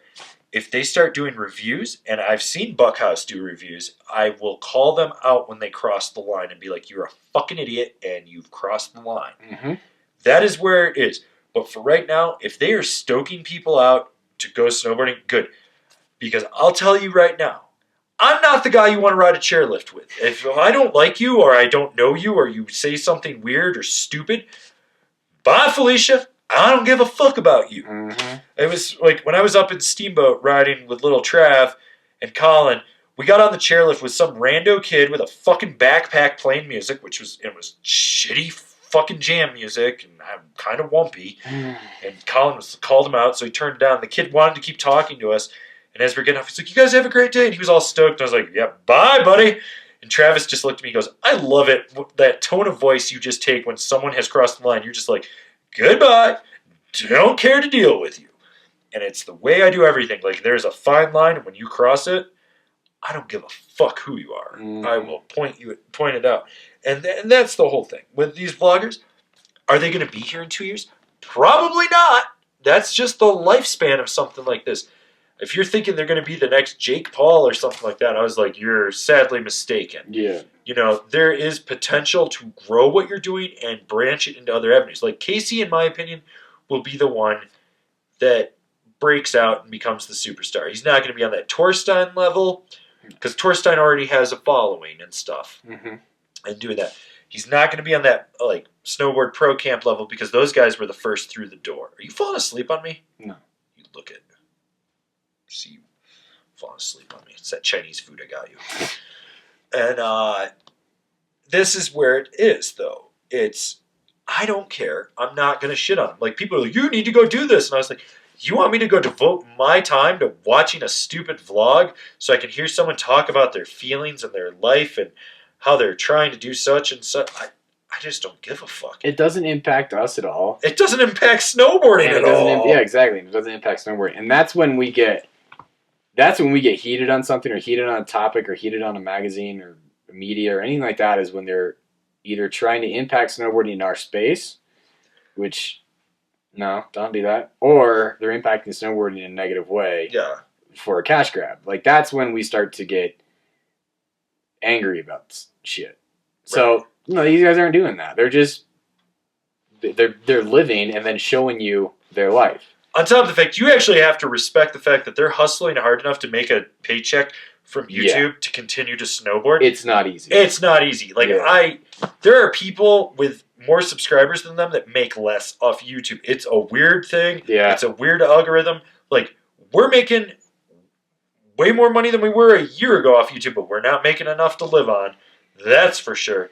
And if they can figure out a way to pay for their expenses and go snowboard and do all this and hustle, I have respect for that because they literally have figured out a way to make snowboarding into a job that sustains the lifestyle they want. Right. Us, we're still working 40 hours a week for the man. That's why you need to hop on Angry Snowboarder VIP. But that's another story for another time. I literally do not have it in me to go fight these people. No. Like, there's no reason to. No. And if you think just because we're Angry Snowboarder and we should be angry about it, no, man. Keep snowboarding kooky. Those kids are kooky. I have no problem with it. Yep. It's fine. They want to be kooky. Let them be kooky. I have faith that they will do what they need to realize that snowboarding doesn't owe them anything, and they owe snowboarding everything. And if they're making content that people are engaging with and digesting and stoked, and if it gets more people to ride, it gets more people to buy equipment, we as a whole have won. Yep, absolutely. So, kudos to them. That's where I'm at. Like, yeah, I can't really see any possible way that it would be negative for the industry. So at that point, I'm all for it. Yeah, like, They're not sitting there asking for handouts. No. They're not sitting there. Like, yeah, some companies might give them free stuff, but they're just making content. Like, you got to respect someone that was like, I can do this, and then did it. Like, they opened a whole new niche market, and they have figured out how to sustain it. I have no problem with that. Yeah. We'll never vlog. It's just not. It's not. Not us. I'd have to hire someone to literally follow us with a camera Yeah. and then edit it. Like, I would rather hire the guy I want to do video editing for us, so we can film the projects and just dump it on him and be like, okay, Ben, here you go. That's it. Like, I will have a video coming out on what we were trying to do with Angry Snowboarder VIP, which is run through our Patreon. And if you guys want to support that, good. But it's a free market too, and I will say this because this is something I firmly believe in. Time is the most valuable asset and commodity you will ever have in your life. You don't know how much you actually have until the day you die. Like, that's how much you've had. That's it. It's a finite resource. You are not going to live forever. And this is coming from someone that has almost died twice snowboarding. Saying this, it's a finite resource. There is only so much content you can digest, and there's only so much time you can devote or put into something. If you do not like something, do not put any time into it. Like, used to love The Walking Dead. Watched it religiously. They started going off in the ether. They weren't like the comics. I haven't watched it in like 4 seasons. Don't even care. It's like, love Twin Peaks, season 1. Great. Amazing. Fucking 1989. Came out of nowhere. David Lynch. Love that show. If you have not seen Twin Peaks, the original, watch the first season. Do not watch the second season. And whatever you do not watch that reboot, remake, rehash bullshit that he brought in, because it's David Lynch with too much money and not enough people wrangling it in. I won't watch it if he brings it back for another season. I just won't. It's not worth my time. You know, it's like, you find what you want, you devote your time. It's like, I love Jean-Claude Van Damme movies. I love bad Jean-Claude Van Damme movies. Those are the good ones. They are the best ones. I loved Jean-Claude Van Johnson on Amazon. I will watch that show over and over again. They canceled it. I'm depressed, but I was one of the 5 people that watched it. Yeah. You know, it was great. It's like the new Tick on Amazon Prime. Love the Tick is my superhero. I've realized it. That's my superhero world. It's perfect. I love it. I'm going to watch season 2. I'm stoked for it. Stranger Things. Love Stranger Things. Loved reading the books that were based off the weird conspiracy theory that they're based on. Guy's batshit insane. I'll read all those books in that series, knowing that the guy's batshit insane. But I'll be like, well, at least I know where Stranger Things is going with that. Yeah. You know, that's the whole thing. It's the same thing. If you like someone that vlogs daily, watch them. You like the content we do? Watch us. You don't like it? Don't do it. And I see those fucking trolls in the comments. Why do you think I call them out all the time? Fucking don't give a fuck. They're stupid. They're literally wasting their time. Me, I'm just picking on them at this point, and it's fun to me. It's fun. So I'm not going to ever ruin some kid's dream of being a snowboard vlogger. Now, these kids that keep sending me their links and be like, you should collab with me. I'm never going to fucking collab with you. I'm probably never even going to mention you because you spammed me. And that's a no-no. If I find you organically, we're cool. And maybe I like what you're doing. There's some kid out of New Mexico or something that was like trying to just leave comments and shit. And I was just finally like, blocked. I was like, I don't give a fuck about your 20-minute vlog about how you had to get your car ready to go snowboard. I just don't care. Yeah. I snowboard every day. Every day. Like, to me, it's not interesting. Not at all. You know? It's like some people, they watch Janice because she's trying to go to the Olympics for Malta. I've known Janice for years. Great person. I've got a lot of friends that have gone to the Olympics. Janice is not on their level. I'm just going to say it. I support her in what she's doing. I just don't care to see it. Like, it's fine. That's who I am. Yeah. You know? So, you got anything to add to that? No, that basically covers it. All right. Yeah, you nailed it on that one. All right. So, a powerhouse in the snowboard industry, or at least they used to be one, and something that a lot of people used to go to for a long time, Transworld. They're endorsing a new brand here, and we're not very excited about it. No. It is Outdoor Master. And the name alone should tell you to run away as fast as you can. It's a Scream. generic Chinese knockoff company. They reached out to me to do an unboxing video and gave me some goggles and I think some shitty-ass gloves. It doesn't matter. They're crap. Their product's just crap. They're shit. They're just shit. But I saw Transworld on Facebook promoting them, and I was like, oh my god, they took their money. They took Outdoor Masters' money, and now they're telling people to go buy this. And there is some fucking idiot troll that keeps trying to leave comments about how Outdoor Master is great and everything on our YouTube channel, and that I don't know what I'm talking about. No. They're shitty heat-pressed lenses. Like, you breathe on them wrong, the mirrored coating is going to flake off. It's garbage. It's garbage shit. It's knockoff, imitation, garbage shit. In fact, if you want some, the spherical goggle that they make ranges from $11.97 to $12.97 with a minimum order of 100 on Alibaba.com. You looked it up. Yep. Should we just do angry goggles then? I mean, I don't would want say to. yes, except they're trash. So Yeah, no. And I got PRK surgery. Like, so since I got my eye surgery a year ago, I've got 20/15 vision now. And I mean, there was like 5 years I couldn't drive because I was so blind. And, I got my eyes corrected and everything. I can see distortion now in any lens that I put on. Like, the only ones that don't are the Oakley prisms for me. Like, even my Dragons, like, if I catch it just right, I can see a little bit of a ripple effect in there. But these things, like, the first thing I did is I took them up and held them up, and I was like, holy shit, that is cloudy as fuck. And what pisses me off is they put them into this gear guide, buyer's guide, season, holiday, whatever thing. And they're like, yeah, you should check this brand out. It's on a good price point, and it's this, this, and this. And I'm like, you're literally telling people to fry their eyes. Yeah. You're literally telling people that, well, versus paying, say, $80 on a last year pair of goggles, you should go buy these $40 ones that you're going to scratch the lens. You're going to have to buy the replacement lenses. You're going to cost you more in the long run, and you're hurting yourself. Yeah. Like, I want people to understand when we do reviews and stuff, when we say we won't work with a company, it's because we feel they're unsafe for you. It's one of the things. Usually. Like the technology, the story, whatever, it's something in there that they're doing that isn't right for snowboarding. And we can get away with it because, like, realistically, we're not a slave to our advertisers. Yeah. Like, I mentioned this before. Rosinal's our real only advertiser. And still haven't quite figured out where we're putting all that stuff together with them. But they just basically throw money at us to do video projects. And I'm like, okay, cool. So that's the thing. It's trash product, and to see somebody that should be promoting positive culture and promoting positivity within the growth of snowboarding for the brands that need it. For the brands that actually need it, and they're going to go and promote Chinese crap. And again, like, the person that's going to Transworld looking for gear advice doesn't know any better, and they're just going to trust Transworld. Yeah. Well, they're the big publication. Right. They're Transworld. Yeah.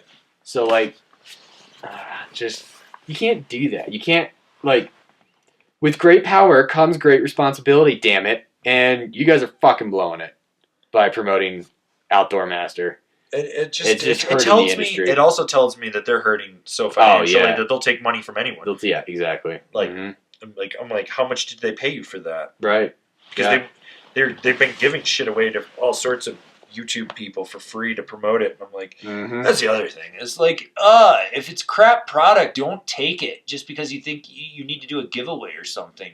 I get you're trying to grow your brand, but you lessen your brand when you work with a lesser brand. You hurt yourself, you hurt snowboarding, you hurt the consumer. It's crap. Like, it just pisses me off to no end. And it pisses me off when you see these people that are just like, well, I'm going to do product reviews, and I'm going to review everything, and everything's going to be the best, and I'm just going to regurgitate the marketing. Why don't you just get on your knees and suck their dick then while you're at it too? Like, suck their dick, grab your ass, spread it wide, and let them shove it up in you too. Like, it's bullshit. Don't sell out just for a couple dollars. Like, believe me, if I wanted to sell out for a couple dollars, I would have done it years ago. Yeah. Fuck me. 10 years to finally make some money at this, and we're still not making money. But that's another topic for another time. I just can't get over seeing that. It just pisses me off to no end that that's out there. And because what's next? Are they going to start promoting Xynor and fucking. I bet you All they of the would. other Alibaba. Yeah, I bet you they would have taken Open money mold. from Reflection Brands. Oh, yeah. They're like, oh well, okay. We'll Oh, they would have been the first ones to hop on the forum train. right. Oh, yeah. Just such crap. Mm-hmm. So if you see a company you've never heard of and it looks generic and the price point's really cheap, don't fucking support it. You're better than that. There's a reason why goggles cost what they do. They have to cost that much. They really do. They honestly do. Like, there's no secret special 1000% markup on goggles. You cannot get a good spherical goggle for $50 unless it's 3 years old and on sale. Right. You can't get a brand new one with a magnetic change-out lens for $50. That's not going to happen unless it's eBay. Like, and you're buying somebody's used goggles. That's it. That's your option for $50. I mean, if you take care of your goggles, they'll last you forever. Like, I've still got Smith IOs from the first year that, like, the lenses haven't separated. I've still got a low light in there. I've got some old Oakleys like that. Like, I've literally used goggles for 5, 6, 7, 8 years because I took care of them. Mm-hmm. If you take care of them, it's amazing how long they last. Mm-hmm. It's like a good set of leather gloves. As long as you treat them and take care of them, they will last forever. Which is why I'm pissed I lost one of my Hestras. Fucking $110 glove I lost, and those things would have lasted me the next 20 years. Mm-hmm. Probably die before those things blew out. But I just fuck these generic companies trying to get it. And I understand a lot of it has to do with that explosion of China's middle class. Like, China will be the next big ski centric economy. Like, it'll be like what Korea did, what Japan did. They have the money. They're building ski resorts. They're doing a lot of stuff. They're doing a ton. Yep. You will see them expand, and you're going to see brands come out there. And there probably will be cool brands. Mm-hmm. There probably will, but there is also going to be a lot of shit. Yep. And unfortunately, and that's why we're here to help you wade through the shit. Yeah. Grab your boots, put them on, slip on your mask because you don't want to smell that crap, and let's go for it. Yep. But that's kind of everything I got to say about Outdoor Master. Yeah. You got anything to add? No, that covers it. So, 2 podcast episodes ago, we had the Wheel of Misfortune. Yep. With all the bad ideas, and we couldn't put all of them on the wheel. No, we need a way bigger wheel, which means we need more supporters so we can buy a way bigger wheel. But in that meantime, one of the big ones we talked about was rotational bindings. Yep, just in general. Concept. It doesn't matter if it's a Broco, a quick zip, whatever the fuck, a quick set, whatever the fuck they call it. You know, there's so many different ones, but there's a new one. It's called Quick Set. It's and it's Bluetooth. So you can have a little watch and hit the thing, and it'll release the pin, and then you can turn it and lock it.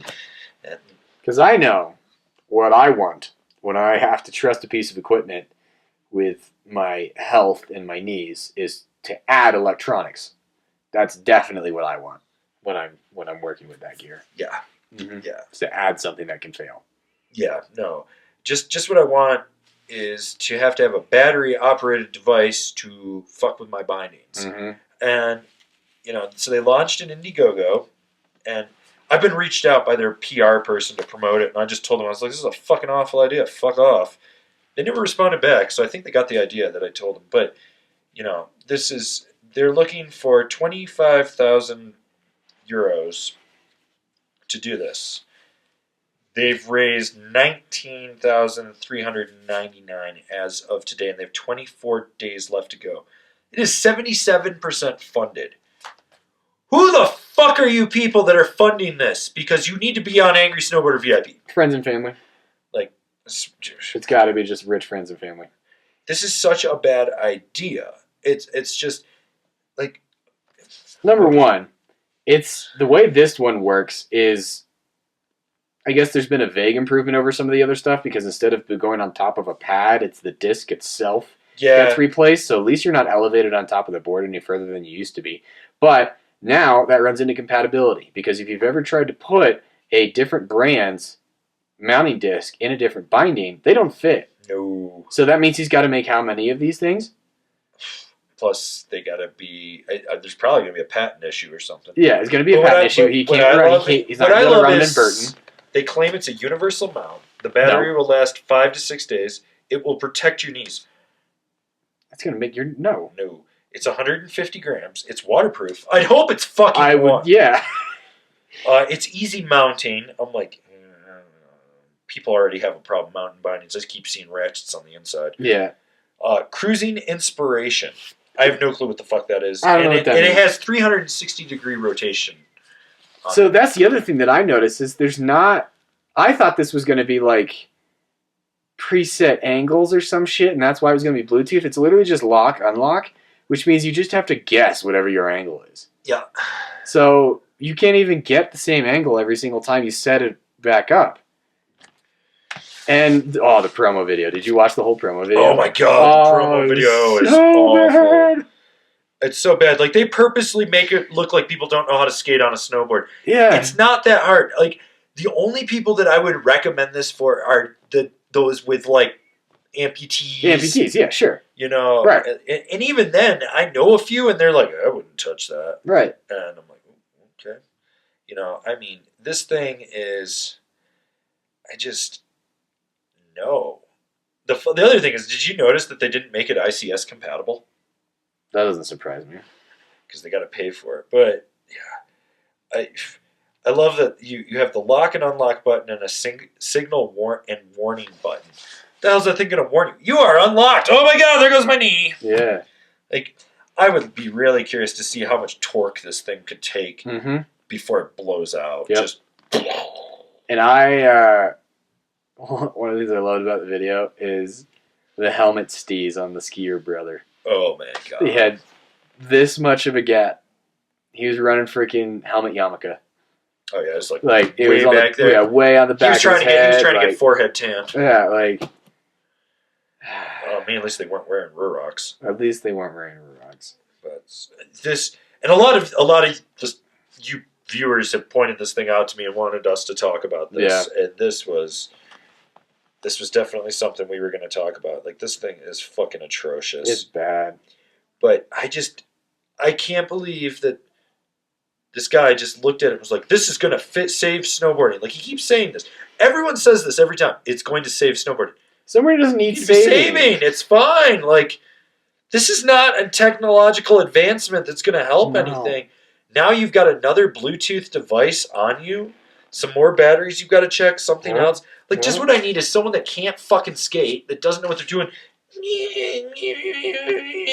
standing in the way, thumb jacking their fart box, not knowing what they're doing. Like, I hope this thing doesn't get funded, but at the same time, I know it's going to. I know. Someone's going to cough up the rest of that money, and then they're going to get funded, and then hopefully it just dies a slow, painful death. Let's hope so.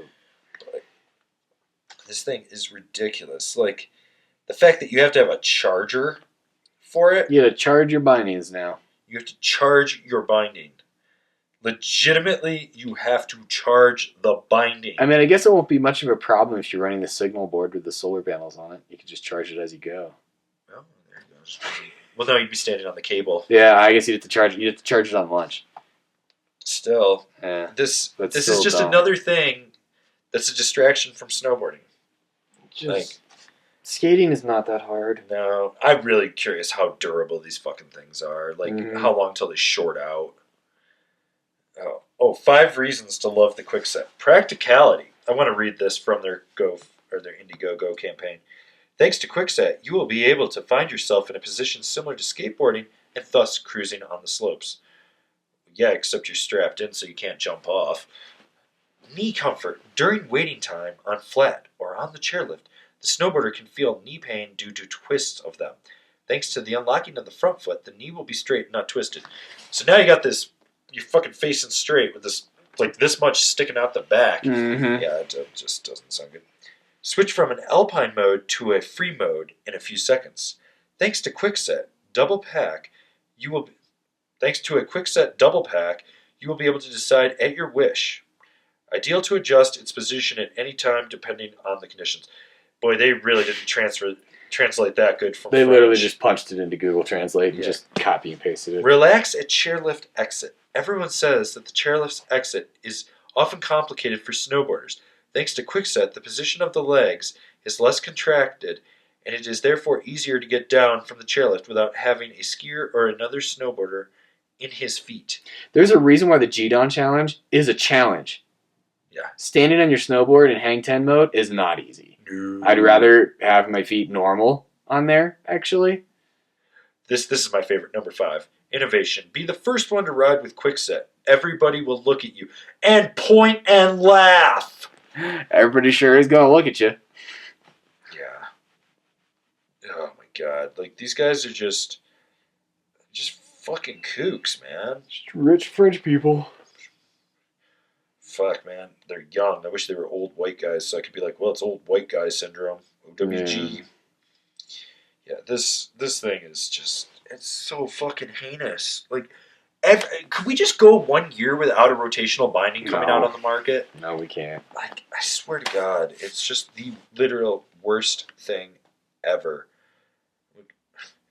The fact that they get funded, like, how? I know. That's the one that blows my mind. Yeah. So, fuck these things.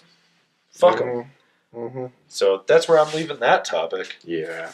So this is where we're going to kind of finish the podcast today because I have to go to work and be a slave to the man. And we're probably going to piss people off with this one, too. Well, we always piss people off. For some reason, there's always someone. But so I don't really follow too many skateboard publications anymore, but I do follow Jenkem Mag, and they had a great article on the state of brick and mortar industry, what we could potentially do, how the skate industry approaches it. Because the skate industry and the snow industry, regardless of what people think, are actually intrinsically tied together. Mm-hmm. There's a lot of the same mindsets that go into it.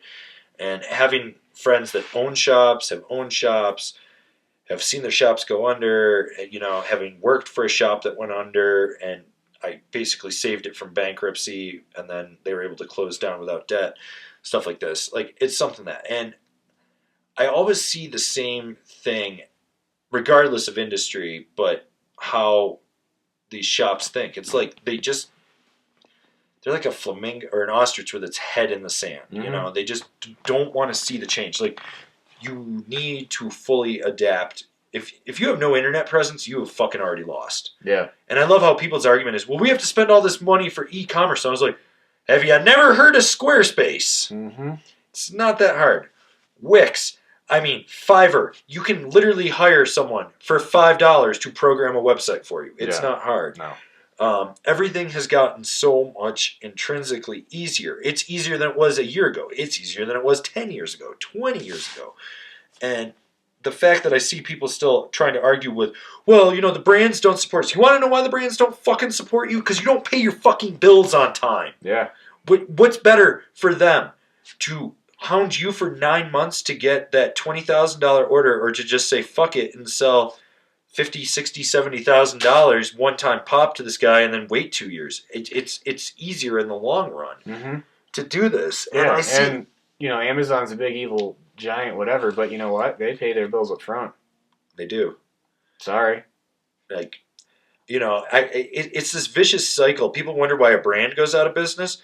Well, they put too much credit on the shop. They gave too much credit, and the shop doesn't pay, and then the shop folds, and then they go under. It's this whole circle of credit and giving people the ability to not pay or holding them accountable. It's like I see it even with factories where they're just licensing, or they're just issuing credit to everyone, and then they don't get paid on their terms and stuff like that. And it's like, you have to hold people accountable. Yeah. And, you know, the skate industry, they're seeing a little bit of contraction with core shops. And the big argument I always see is, this is going to hurt our local scene.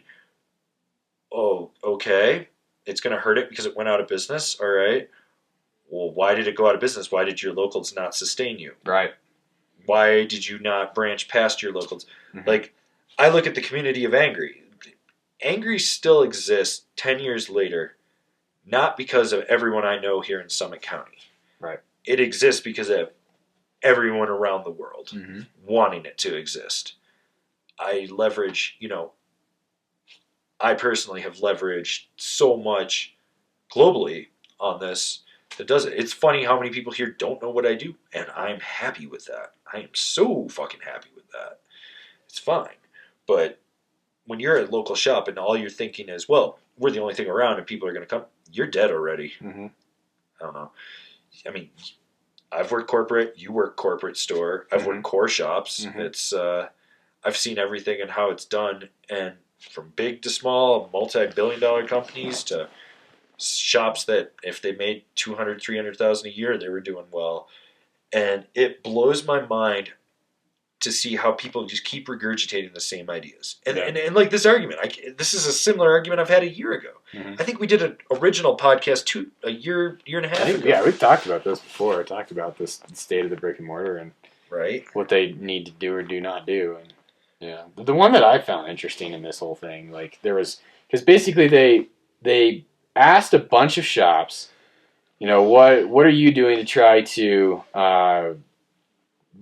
garner more business, or what do you think the industry needs to do to help you, basically, is what the questions really were. And I was kind of surprised how many of them basically just said decks are too cheap. Oh, like skate decks. Yeah, the skate decks are just too cheap and the margins aren't good enough, blah, blah, blah, blah. And then all these big companies can buy, like Amazon can buy 2,000 of that one deck when I can only buy 30 of them, so I'm only going to get this kind of discount versus Amazon to get this kind of discount, blah, blah, blah, blah, blah. It's the same thing with snowboards. It really is like... Congratulations. Stop trying to base your business off decks. Find somewhere else to make your money. Well, that too. And like, so snowboard decks, you started to see that price increase in the last 3 years, slowly. Right. But if you look at snowboards compared to skis, it's still cheaper. Mm-hmm. Like, drastically cheaper. Like, Like an entry-level pair of ski boots is $300 to $400. Right. Skis have actually started to come down. Your average price of skis, 10 years ago was $700 or something like that. Yeah. Now you can get a really good pair of skis for, you still can get some stuff in the $700-800 range, but you can get pretty dang solid set of skis for $450, $500. So you can get good skis now in that price range, but where a lot of that image comes from skiing too is that snowboarding never did that I kind of wish they had was the MSRP versus map. Oh, yeah. Skiing always had that, where the MSRP, just like a car basically, you see a car and its full price is X, but you're never going to pay that. You're never going to pay that. No. Same thing with the ski industry, where you go in, you see a pair of whatever skis and the retail on them is $850. Well, you're going to be paying $580 for them. Yeah. Like, you're not going to pay $850 for them. You're going to pay $600 for those. Like, but they built that margin in there so that the shop can sell it at a discount. And it's not something you can do retroactively, unfortunately. So, like, the skate industry can't really do that. But kind of like I was saying, and there's a couple shops in this article that are starting to try to do other stuff. There's one shop that has an espresso bar in the front of it.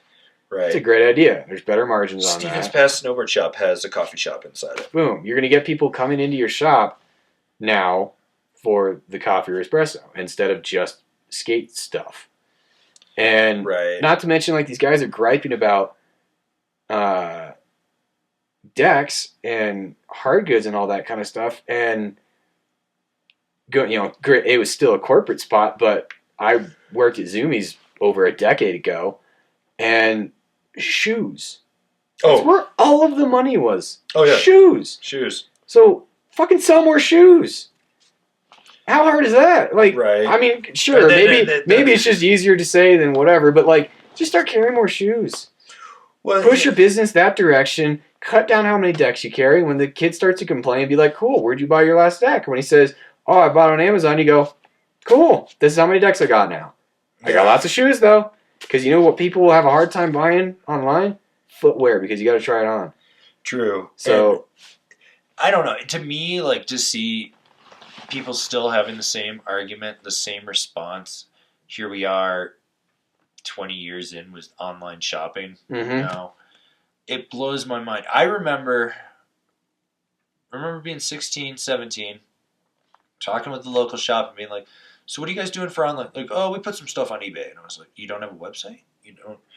And I was like, okay, well, why don't you sell more stuff on eBay? Well, it's just too much of a hassle. And I was like, you could liquidate your product. I can remember coming in the next year and being like, you still have like 70 snowboards from last year.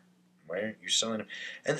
And the one that blows my mind is like when I'm in a shop and they've got like an old model and I'll be like, really? You're only going to mark it down 20%? And I'll be like, I can get this for $40 online. Like, Evo has a great model. They started online and then did brick and mortar. Right. And they keep expanding. Like, I guess they're going to open one in Whistler. Okay. And I was like, that's sick.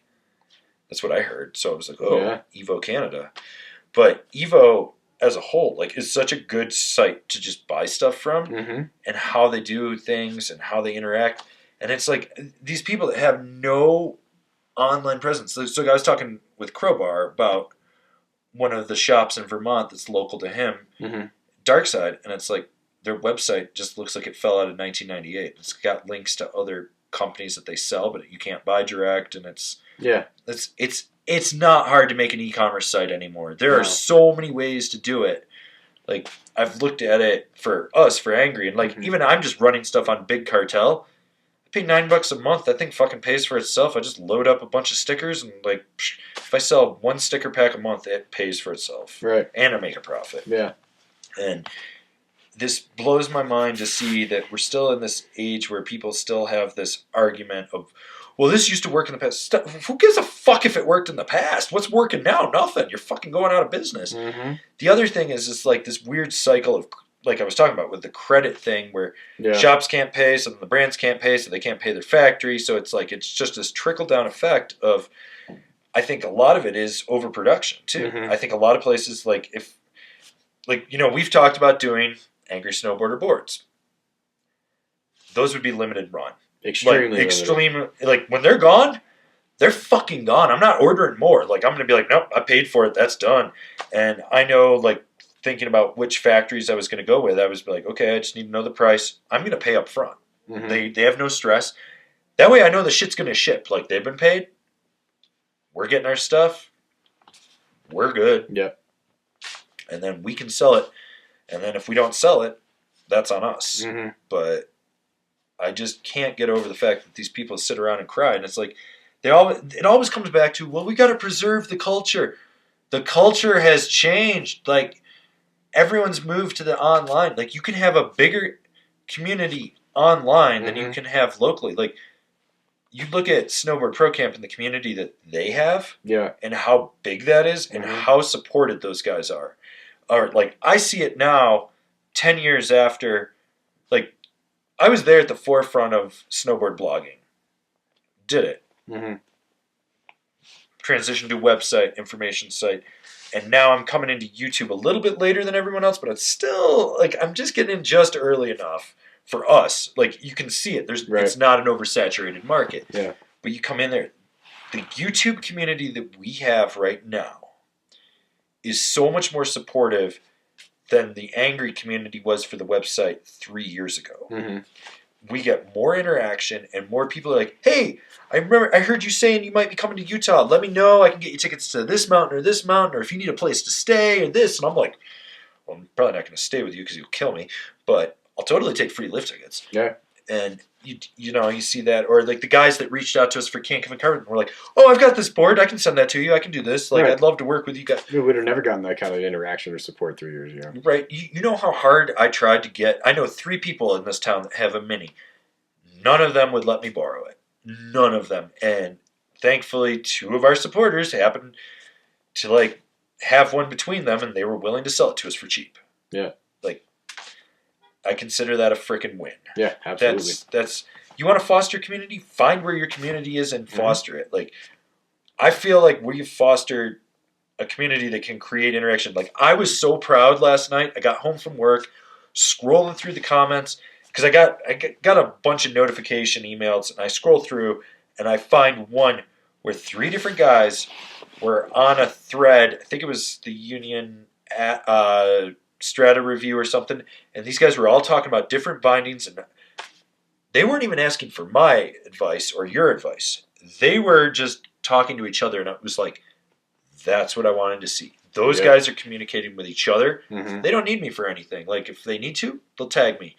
But that is clutch to me to see that like that and see how that's growing. Yeah, and that's like, and then the brand identity and the brand cohesiveness, and that's the one other thing that I saw out of this article that one of the other shops was doing is they're selling their own branded merch, and they're trying to create a shop brand. Yes. And not just a shop brand of things, not just to sell things with their name on it, but to try to create like an actual shop culture of like cultural brand. Right. And I mean, that's the other piece to do it is like Milo. Yeah. Milo's never going to have, well, I mean, I guess I won't say never, but as long as they're not retarded, they'll never have an issue because they're Milo. Like, they're the shop. Yeah. Realistically. And I've been in there, and nothing they carry is anything special. It's just the fact that they're Milo. They're Milo. People shop there. Yeah. Like, so you do the same thing. If you're a skate shop and you're worried about going under, make your shop a brand. Well, that's the thing. And it's funny you mentioned Milo because literally right next door is Salty Peaks. Yeah. If I have to choose when I'm in Salt Lake, which of those two I'm going to go to, Milo. It is Milo every time. I do not like going to Salty Peaks because there's like 9,000 cameras on there, and I screw with Dennis every time I go in there because if I see his vehicle with all the propaganda out front, I go in and start picking things up and moving around the store and setting them down in weird spots and then picking them up because I know he's watching me on the cameras and it's fucking freaking his OCD out. But Salty Peaks it's like them and Milo. And it's like, I will go to Milo every time. Like, yeah. I can remember so many different times just walking into Milo, and it would be someone I knew, like, barely. But I knew him from Snowboard, and they'd be like, you're Avran from Angry Snowboarder. I was like, yeah, and you're so-and-so, and you were in this movie this year. And he's like, yeah. And he's like, you need anything? And I was like, nah, man, I'm just going to look around, wander around. And, sometimes I buy something, sometimes I don't. Yeah.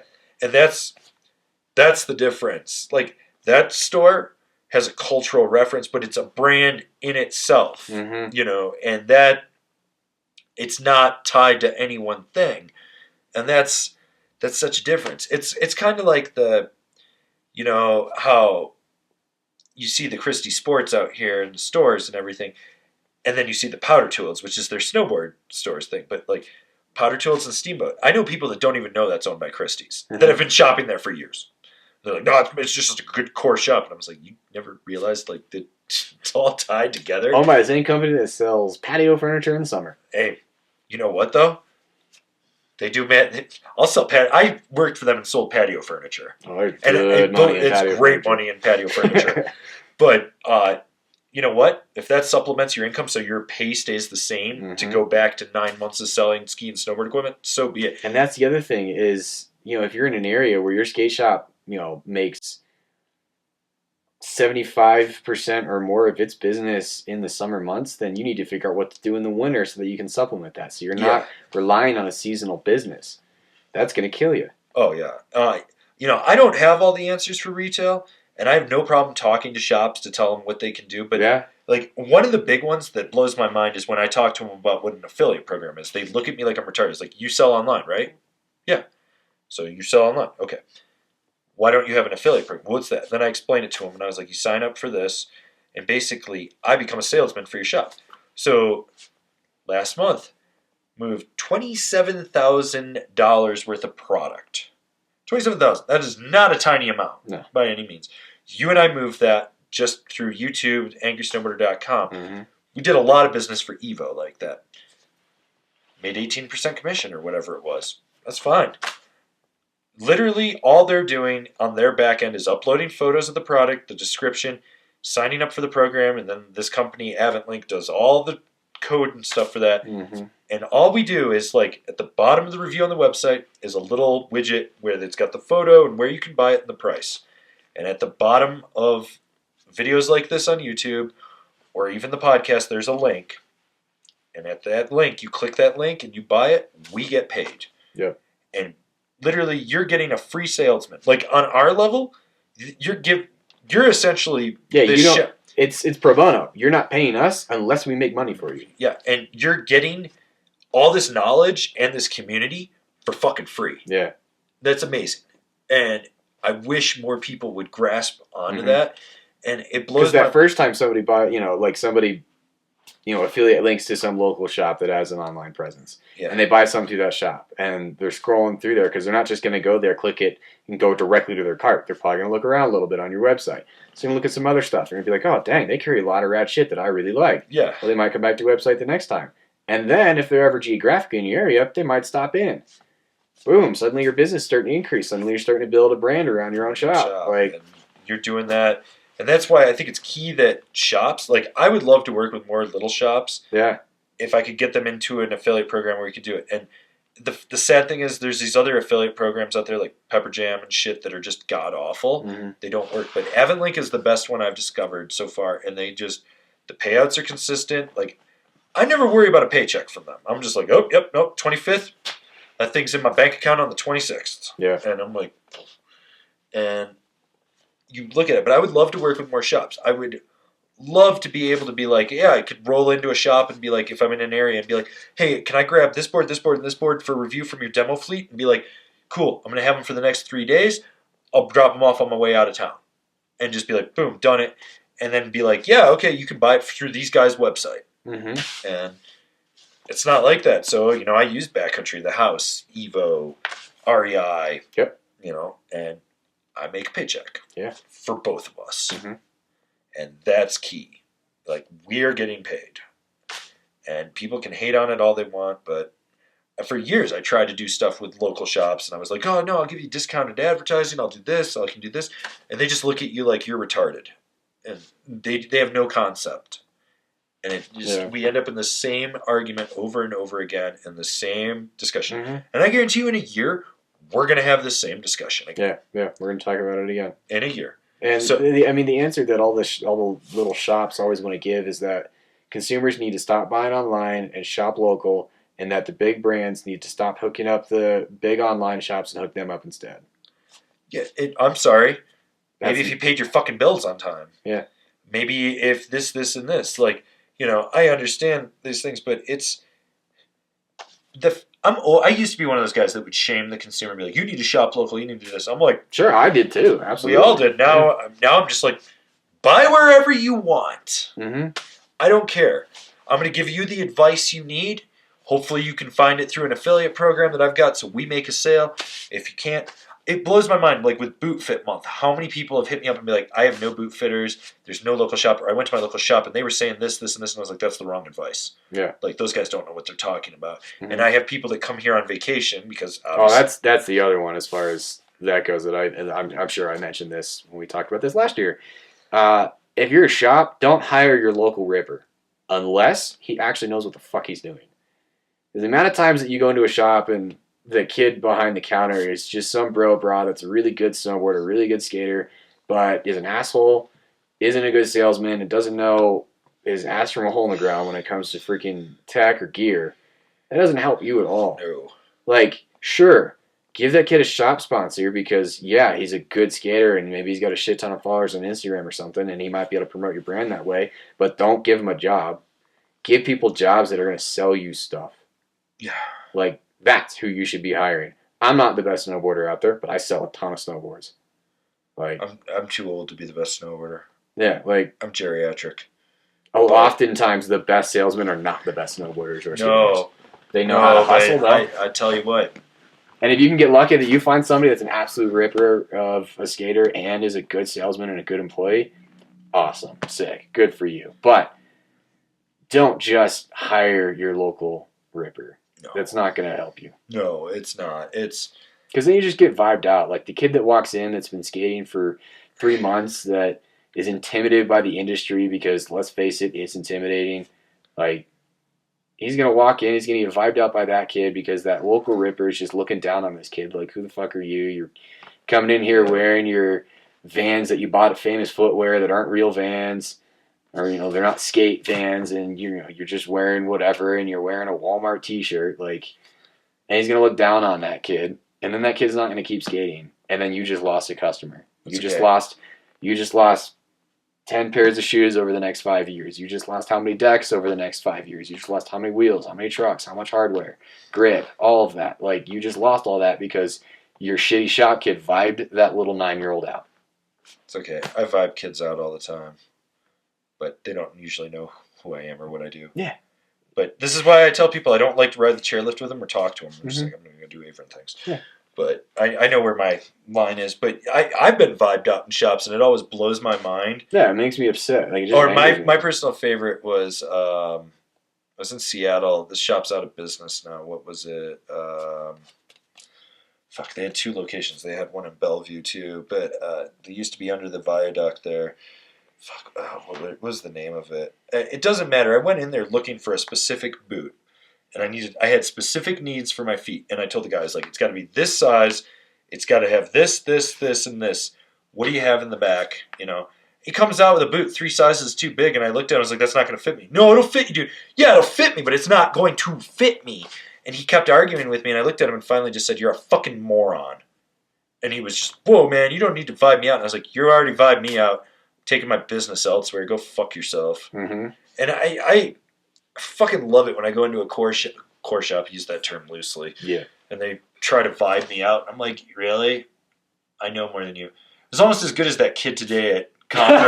That was funny. That was so cute. That was we were in the lift line on Union Creek to go up to the park, and Torstein was in front of us with like Josh Carriola, and I think Sean Murphy was there, and a few other local guys that I know. And this kid just like, "Hey, can I get on with you guys?" We're like, "Yeah, whatever. It's a quad." So Kevin and I are sitting there, and we're just talking, and the guy looks at us and he goes, "You know who that is over there?" And I was like, "No, who is it?" And he says, "Hey, do you guys know who Torstein Horgmo is?" And both of us just go, "No, I never heard of him." And he keeps just like, so he gets a little quiet. Then he's like, "He's a really ripping snowboarder, and he's pro." And I was like, "No, I never heard of him." I was like, "Is he a famous poker player?" I should have said Fortnite. That just really, that would have been so much better. Is he like Ninja on Fortnite? Yeah. Just screw with him. But this guy was like just trying to talk to us, and finally, and then about 30 seconds after you said that, he goes, "You guys are screwing with me, aren't you?" Yep. Yeah, we are. Yeah, we did that. But I was just like, it's cute that you're doing that, and I get where you're coming from. But if you had been listening to the conversation we were having, you'd realize we know a lot more than you. Yeah. Like, my favorite was one time I was at Keystone, so that'll tell you how long ago that was. And I'm going up the chairlift with this kid, and I'm trying not to talk to him, and he's talking at me and just running his mouth. And finally, I'd like take my headphone nuts off, and I'm like, "Are you talking to me?" And he's like, "Oh yeah, I was going to ask you like where the sick backcountry is here on the mountain." I was like, "Well, there is none because you're at a ski resort." And then he's like, looks down and he sees my board, and he's like, "Oh, Never Summer. I love Never Summer bindings." I look at him, I was like, "Well, they don't make bindings." "No, they do, man." And I was like, No, they don't. You're a fucking idiot." And I just wanted to be like, "Shut the fuck up, Donnie. Just shut the fuck up. You don't know what you're doing. You're out of your element, Donnie." Yeah. And pull a Walter on him. And this is what I encounter, and it blows my mind when I see people that try to tell me things, and I'm like, "Well, you're wrong, and you don't know what you're talking about." Like, I'm willing to admit when I'm wrong, because I've hit that point in my life where I'm just like, "Oh, okay, yeah, probably I'm wrong." But some of these people that like, you snowboard, you're not a snowboarder. You snowboard. There's a difference, and there are people that are snowboarders that can snowboard, and there are people that snowboard that are snowboarders. And there's that weird overlap, and sometimes you get that, but you have to know how to cross the lines to talk to people. Like when I worked corporate retail, I could bro down with the best of them and be like, "Oh yeah, man, did you hit the wall ride at Keystone? And like, what's going on? Oh, you're hitting big line at Breck for sure."